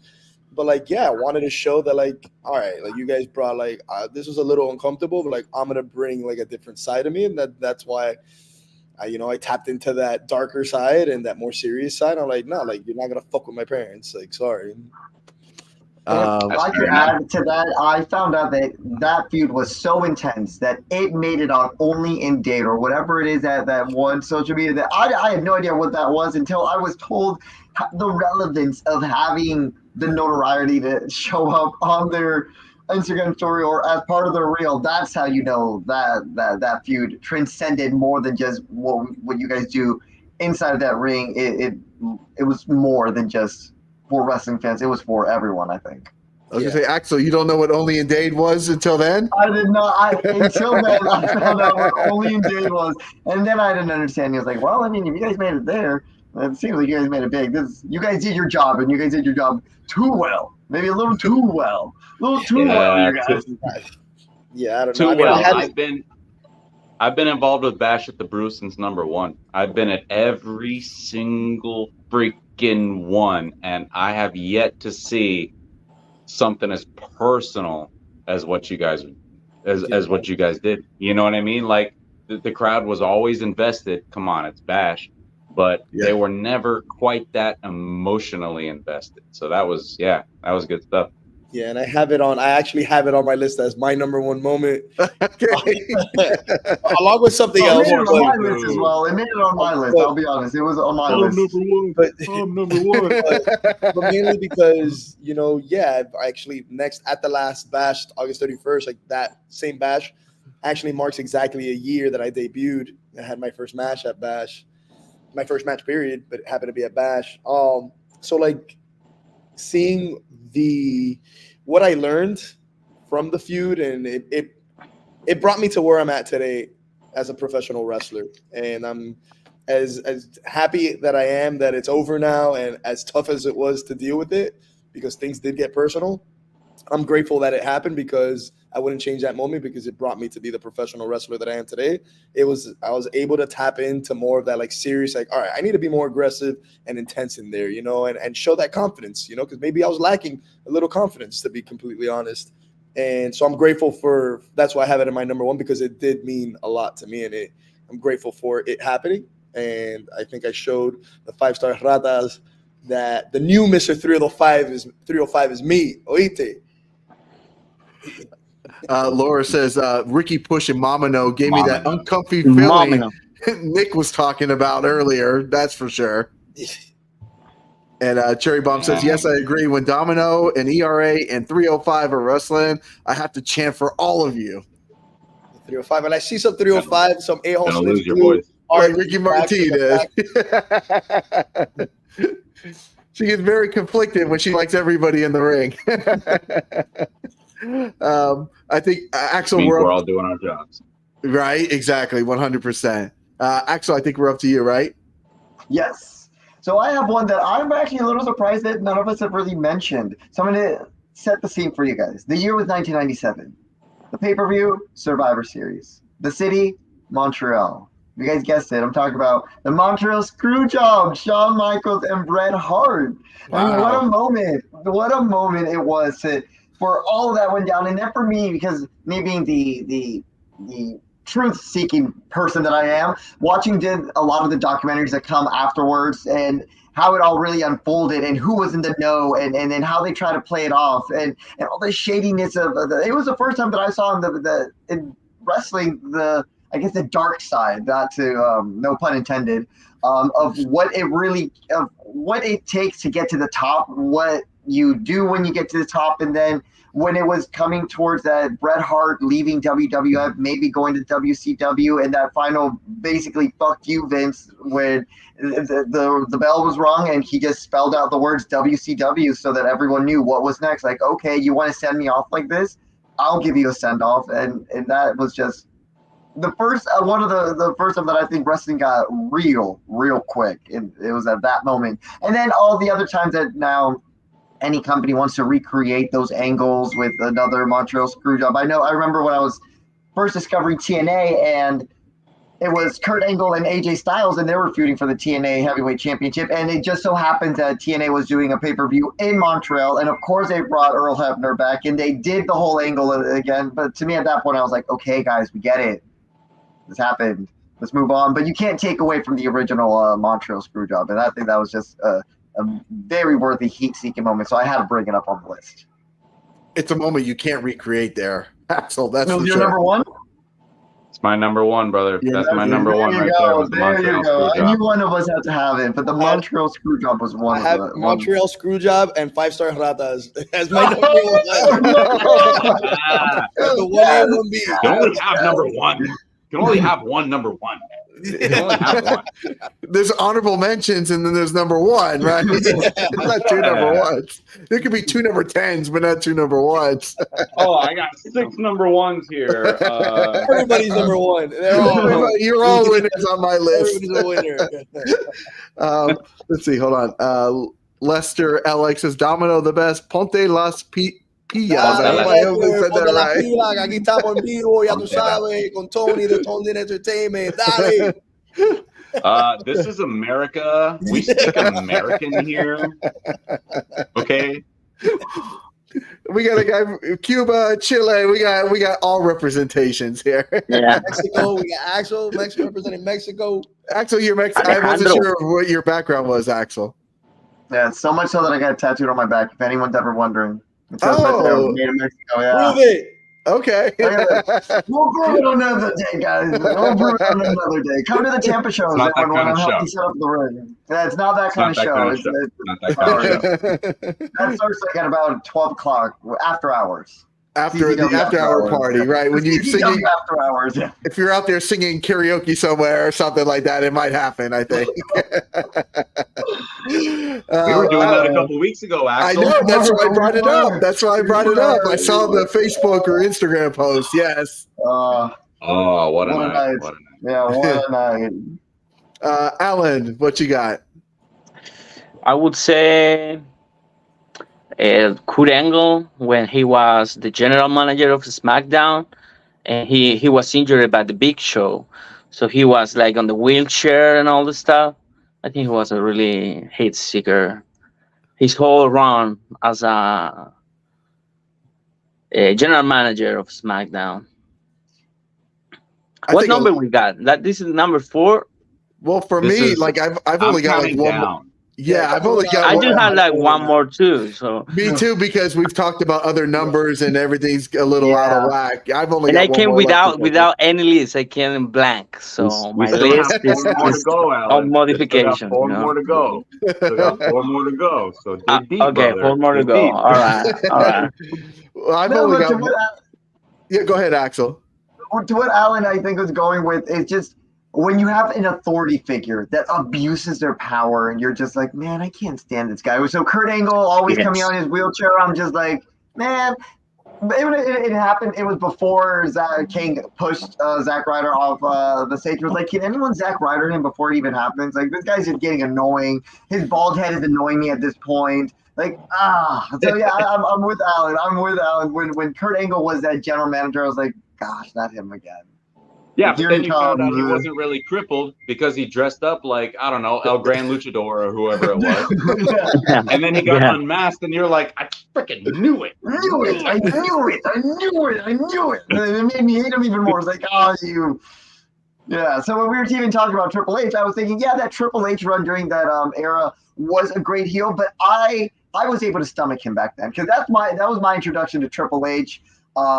When he was that cerebral assassin, but I could not stand the man when he was the authority. When he was with Stephanie, Big Show, Seth Rollins, I was like, I can't stand this guy. I can't stand the guy. Howard would do it. I was like, you got Corporate you king. got under my skin, Ugh. Triple H. Yeah. It wasn't even Triple H at that point. I was like, you got under my skin, Paul. You got Paul. under my It was skin just right Paul. now. Yeah, you Paul. You got His under name my now is skin. Paul. Yeah, I Damn. was like, Paul. Oh, Paul. Oh, you Paul. don't even call him Triple H anymore. You're like, no, I'm like, It's I'm Paul. not even gonna call you Hunter. I'm gonna be like, Paul. Paul. You got under my He's skin. not Hunter. He's supposed to be Hunter. yeah. Hunter is like a 4 term of times. endearment that people call him backstage. Like, Yeah. Hunter is, that's still a work name. It is. Domino, what you got? So I pretty much went over, I think I mentioned, we've discussed, the top 3 I have left, but actually I did want to mention, oh no, bullshit. Sorry. So I have an honorable mention. I do want to honorable mention Michael Cole during the whole era with the manager. Oh, Yeah. That's another verse. Yeah. Yeah, because that's another one that anytime you heard that little jingle, the little ringtone, everybody always booed. But yeah, my number 4 is actually so this was what brought me back and kept me engaged with wrestling during that era that I wasn't watching was Cena and CM Punk. CM Punk is what kept me. And yeah, and just that Money in the Bank match, that crowd was booing the living shit out of Cena. And I know we talked about the ECW moment, but this moment, I put it higher just because it kept me engaged into watching wrestling, and I've been watching since because I did have a moment where I stopped watching. So yeah, that moment meant like that till this day is one of my favorite matches. Was there a Yeah, moment? and wasn't I'm sorry. Go ahead. No, go ahead, Nick. Go for it. No, I was gonna say wasn't that match has been revered as one of the best matches by so many people. That Money in the Bank match between Punk and Cena, and wasn't Punk sick or something? Wasn't he he was coming off of the flu or some shit? I feel like I read that somewhere. He was coming off of the flu. He wasn't even at the top of his game, and they still had one of the best matches that we still talk about today. And I think a lot of it has to do with the moment that was created, leading up to that match, and the uncertainty of the contract, and he was actually going to leave the company. And yeah, talking about pulling back the curtain, those are things that you never hear in a story. So to me, that was what made it even very more personal. Sorry to cut you off, Domino, but I just had to mention that peeling back the curtain and talking about oh my God, we never really talk about a superstar's contract ending. Exactly. Right. And here they were publicly just saying yeah, his contract will expire as of midnight tonight. Will he walk away with the WWE? And it felt like he was even going to steal the championship. I was like, ooh. And there were reports. I mean, there were genuine reports that he was unhappy with the company, So I mean, this is a guy that was never scared to, say how he felt. I mean, that's one of the things. That's one of the things that makes CM Punk who he is to this day. This is a guy that really popularized, saying what you really freaking mean. Yes. You know what I mean? Yes. And now and people are still following in those shoes today, Yeah. And as an honorable mention, I was going to point out that pipe bomb that CM Punk did that when Cena, I forget who Cena was wrestling, but that pipe bomb where he just went out on the stage. R-Truth, yeah. He just came out, sat down on the stage, and just went on and on and on and on. And I really felt like what he was saying was what was coming from the heart, was legit, and it was what he really had in his mind, and he was just going to go out there and voice it. And it's so much so that they dropped the mic on him, and he was like, "Oh well, I guess they cut the mic," but he was still going to get his point across. That's what was very respectful. I was like, "Damn, he really don't care."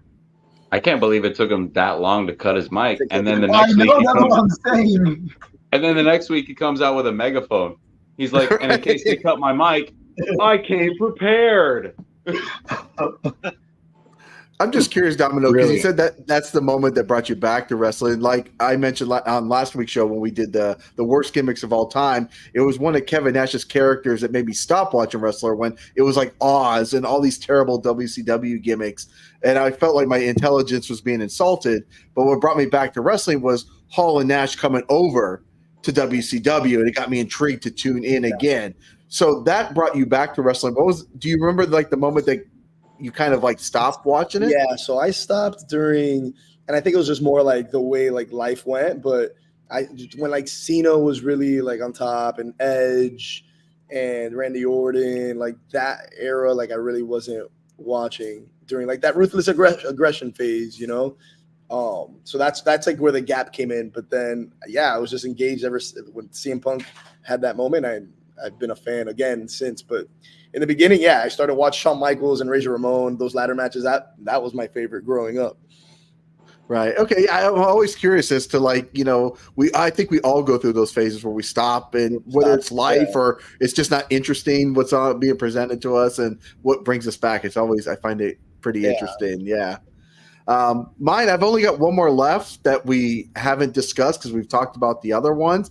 And for me, a guy that got just enormous heat for all the wrong reasons in the ring was Daniel Puder during that Royal Rumble match, where those guys literally, it was Hardcore Holly and Benoit and Eddie Guerrero and Eddie that literally almost, ended this kid's more than his career in the ring for all the stuff, not being one of the boys, I guess, essentially backstage and just going against everything that those guys had worked so hard and sacrificed to get to. And he was kind of like the anti them in all the wrong ways. And that kid literally paid the price for everything. And I know you guys have a lot of respect for what, all you guys do in the ring. But you could tell that those three guys in the ring were literally Wolverines going after that poor kid. And, for him to leave in the condition that he did is a miracle that he didn't get hurt worse in that ring. I'm hoping Allen doesn't take it out on me because I'm still trying to win him over. Oh yes, please.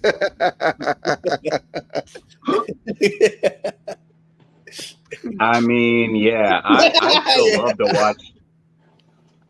I still love to watch that clip of Daniel Puder getting just absolutely mauled by those guys. And from what I read, because again, I wasn't there, I don't know. Right. From what Well, I that happened read, because he disrespect Kurt Angle. Good angle. yeah, it was because of backstage stuff, and he was basically being a dick backstage, and they're like, all right, we're gonna fucking kill this guy because I don't blame them. he's I an don't blame MMA them. guy. I would He's do an the MMA same, guy, maybe, and maybe worse. MMA damn, guys have that tendency of thinking pro wrestlers ain't shit, Yeah, yeah. Until this day. which is Until still this a day. real thing, by the way. That's still a Until real this thing, day. man. I mean, you know, like, and that's an instance where it came to blows on national television. I mean, we saw what Daniel Puder did to Kurt Angle, and that shit was real. I mean, Right. he put him in a Kimura, and a Kimura is a real fucking. I mean, that can break your arm. You know what I mean?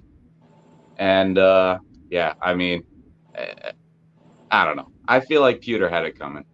Right. He just drew a lot of heat and like incredible, like again, no sympathy for but what he went through was to me just it's intense to watch. Like the tears almost coming out of his Fun to eyes. watch. It's fun to All he watch. did was Yeah. chop him. I mean, come on. All he did was fucking chop He him and deserved it. suplex him a few times. Come on. Yeah. It's not like they put the kids like safety in jeopardy. They just you know, Gave they him a let him know lesson. what it's like to be a professional wrestler. Right. You know? He thought he Right. had it all figured out. He didn't have it all figured out. No, not at all. Well, that wraps up my list. Nick, more names on your list. I mean, dude, that wraps up your list. I still got 4 more. Damn. Well, because we've talked about other ones. Yeah. I just had 2. All right. Okay. So I got okay. So there was an episode. I want to say it was SmackDown, and I'm picturing John Bradshaw Layfield, JBL, confronting a group of Mexicans at the U.S.-Mexico border. Axel And remembers that. JBL uses the phrase, "Here comes a whole herd of Mexicans." And I remember hearing that at the time when even now we weren't in the world we're living in now where you can't get away with that sort of shit on TV. And he says that. And at the time, I don't know, I was like 13, 14, I can't remember how old I was. I was young. And I remember hearing that going, oh, that's a little too much. And then he attacks these people and kicks one of them in the ass and just like, and John Bradshaw Layfield will be waiting for you. And I'm just like, okay, this isn't even about wrestling anymore. This is just about white dudes going after Mexicans now. Like, what's going on here? By the way, I'm half Mexican. I can say this shit. But it was a little messed up. And I remember seeing that and thinking, wow, I freaking hate this guy. I hate this guy. Wow, what a piece of trash. You know? Like, mind you, I had just started watching wrestling. I started watching wrestling right around 2002, 2003. The first rivalry that hooked me was Eddie Guerrero and JBL. That was my first real deep dive into wrestling, and I'm like, okay, I love this now because I want to see this guy beat the holy hell out of that guy. That's all I want to see. And then when I saw that guy confront Mexicans at the border, and that's what he was doing. He's taking digs at Eddie Guerrero. It's part of his rivalry with Eddie Guerrero. And it's like, this isn't even about Eddie Guerrero. This is about a white guy going after Mexicans. Like, this seems a little messed up, man, you know? So anyway, that's my number.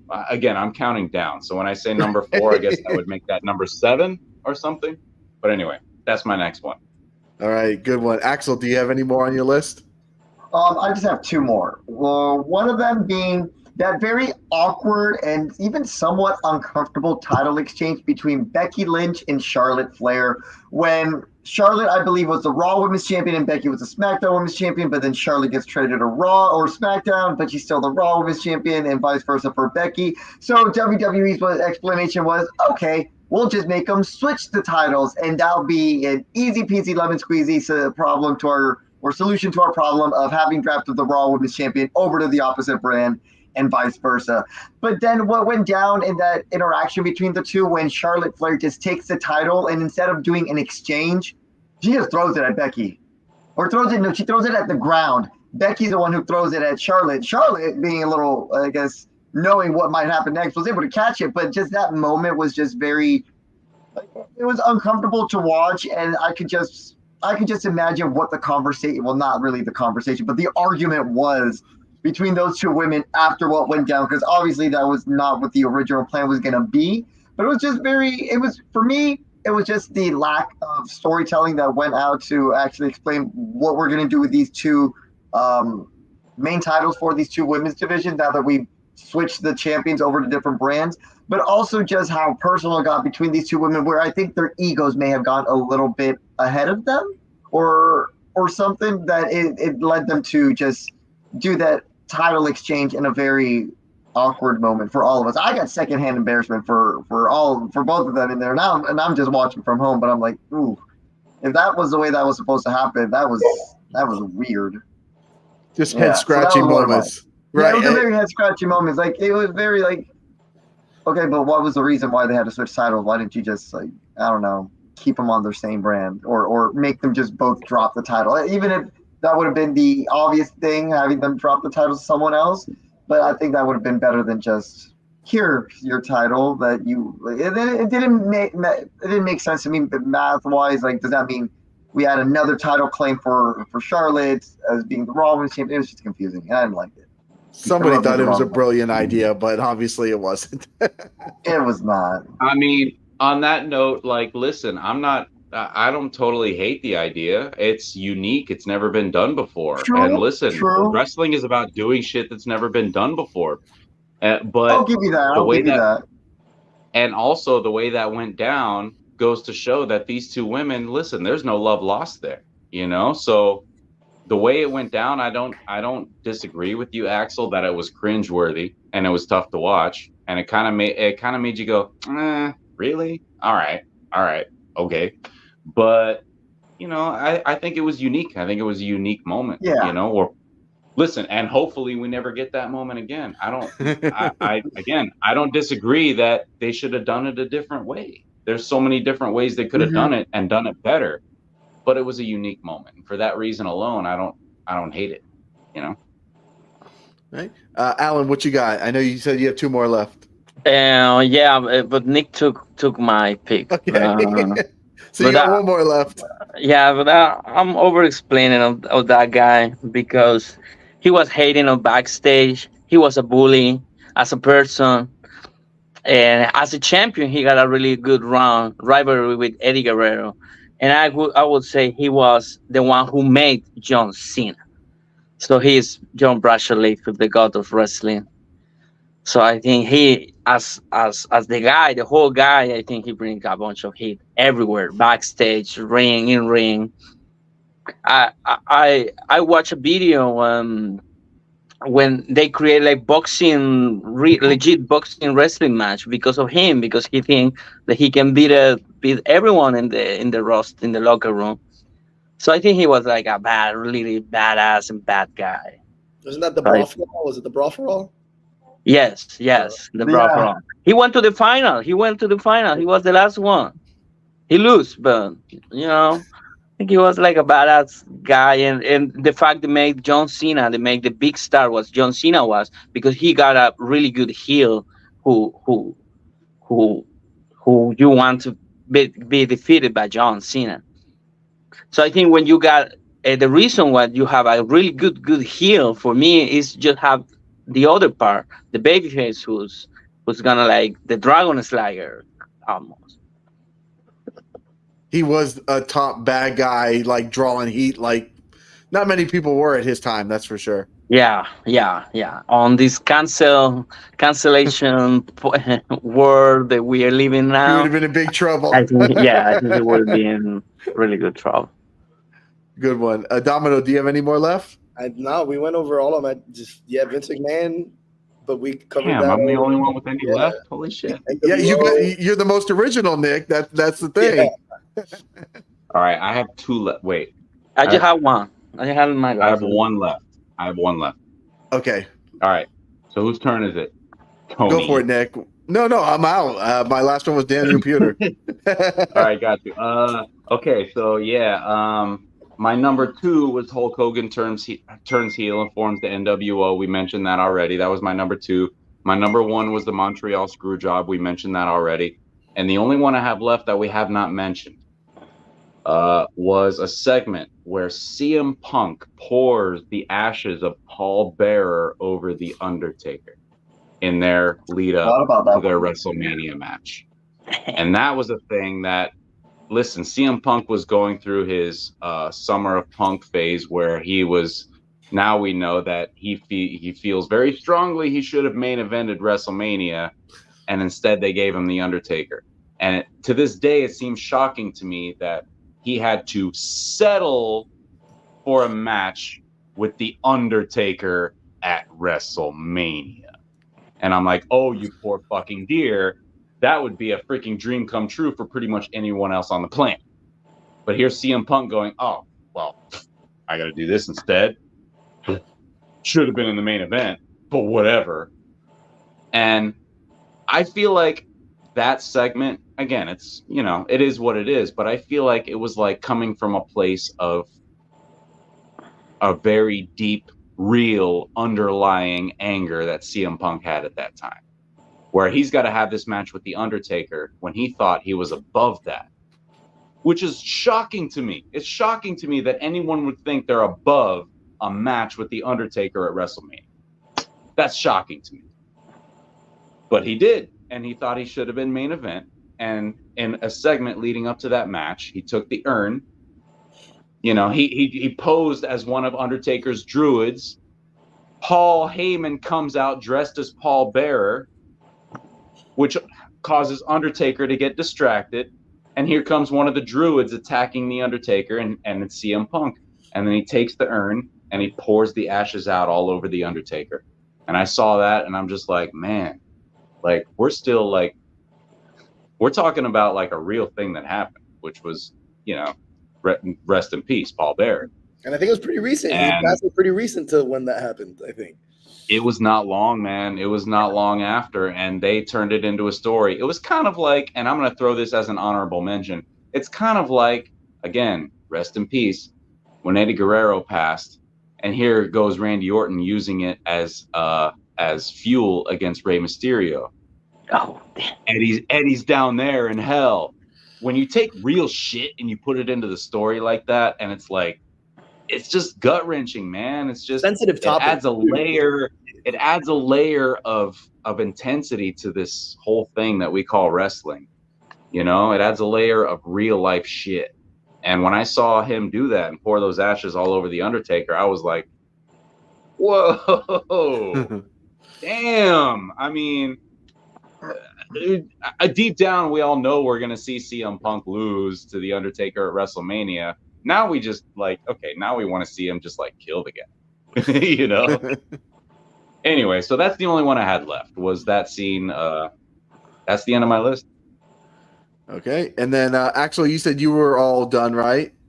I just had one more, and the final person that I was going to talk about was just The Miz. Because when you think about The Miz as a heat seeker, well, when you talk about heat seekers, you have to think about the one and only Miz, who started off as a reality TV star turned wannabe professional wrestler. But what I always found admirable was that, yes, The Miz was the wrestling fan growing up, but it just so happens that he got his start in another way, and him trying to make it into the WWE business. Of course, it was going to rub guys the wrong way, because I think I don't think it was always very or it was not very always accepted when you did a crossover, whether you're coming from whatever realm of the entertainment business into the WWE. Even though he did have that commitment to want to do it, I just think that the level of heat that he got was like none that we've seen at that time. And then what he continued to use that then to his advantage, he was like, well, if they think that I'm this douchebag from the real world, well, I'll be a douchebag from the real world. So here you go. He made money with it. And that's why I think he's like would be on the top of my list of heat seekers. Just The Miz in general and everything he's done. Definitely, he really learned how to play into the douchebagginess and make it a success in the end. Oh yeah, that Jersey Shore gimmick. Yeah. Yes. Yeah. Nope, not many people are a fan of that kind of stuff, right? So I think Alan is the last person left. Okay. I'm gonna say this moment ruins my fan career, like my fan time. I get retired as a fan when that moment happened. That end my inner fan, and I wouldn't be a fan anymore of wrestling. Because when you are a wrestler, you start to don't like it the same way how you used to like it. It's different. It's different the way how you see the wrestling. Because now you understand it from a different way, from a different perspective. So it's kind of like you evolve is something who is not. It's not like a fan. You don't like it like a fan anymore. And the moment is the moment when the 21-1, when Brock Lesnar defeat the Undertaker streak. I really feel like something deep in me like died when that moment happened. And it was controversial because the decision was kind of controversial. And the Brock Lesnar didn't need that all. He was already made. So, but that made like the Brock Lesnar like the final boss for that time. And well, that's what all they had to say. They killed something deep in me. That 21-1. It's a good one. It got the reaction of people around the world talking, and nobody thought that streak would ever going to end. And I feel from you, Alan, as far as that moment, but at the same time, I feel like that's what makes professional wrestling great at sometimes is that you should never know what's coming, right? Like, you know, but deep down inside, you're like, I wish it didn't end like that. And it hurts so much. So it's definitely, I guess you can weigh and balance that decision. And a lot of people still hate it to this day. And for my obvious opinion reasons, is even more should now. be retired, like undefeated. You know? Right. Okay. That's definitely a fair assessment. Well, gentlemen, it's been 2 hours, so I know everybody's got to get on to other things and get going. Domino, where can people follow you at?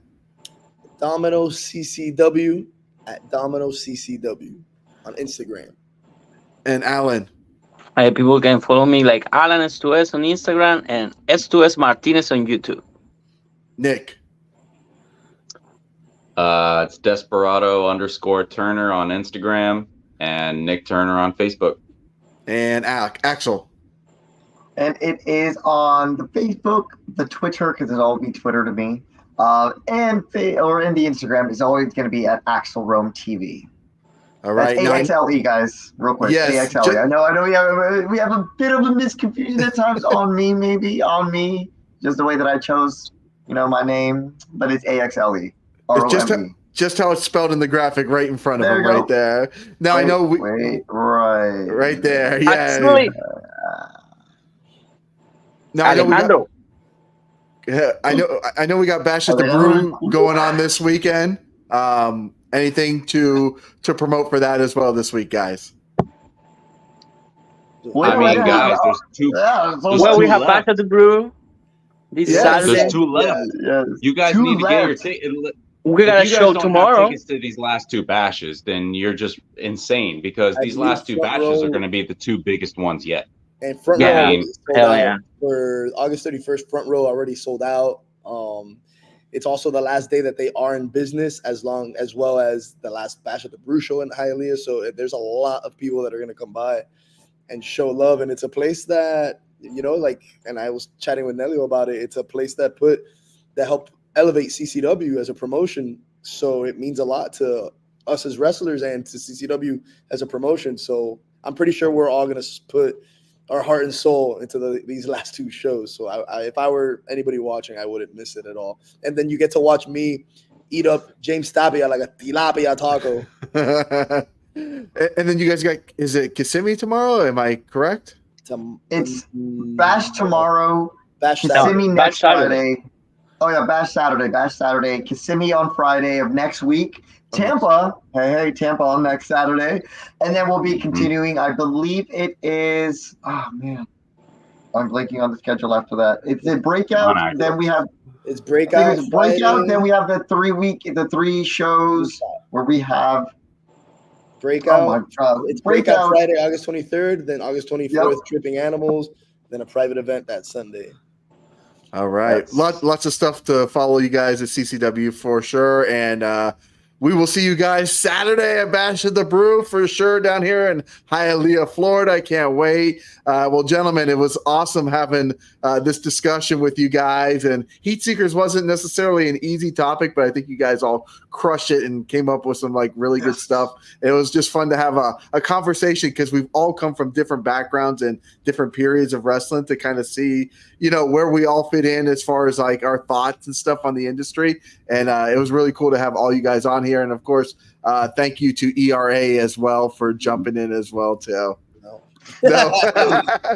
Thank you, Tony. Thank you for the platform. Thank you, Tony. No, for Thank sure. you, Tony. Thank you guys. Thank you guys. Thanks for having us. If it's just me on here talking by myself, it's no fun. So thank you to you guys for taking time out of your night. And you know, guys, we'll be at CCW at Bash of the Brew this Saturday. And again, if you haven't already, guys, make sure you hit that red subscribe button so you can stay tuned in here to Toned In Entertainment for future videos. Subscribe to the channel. Do it. Go now. Do it now.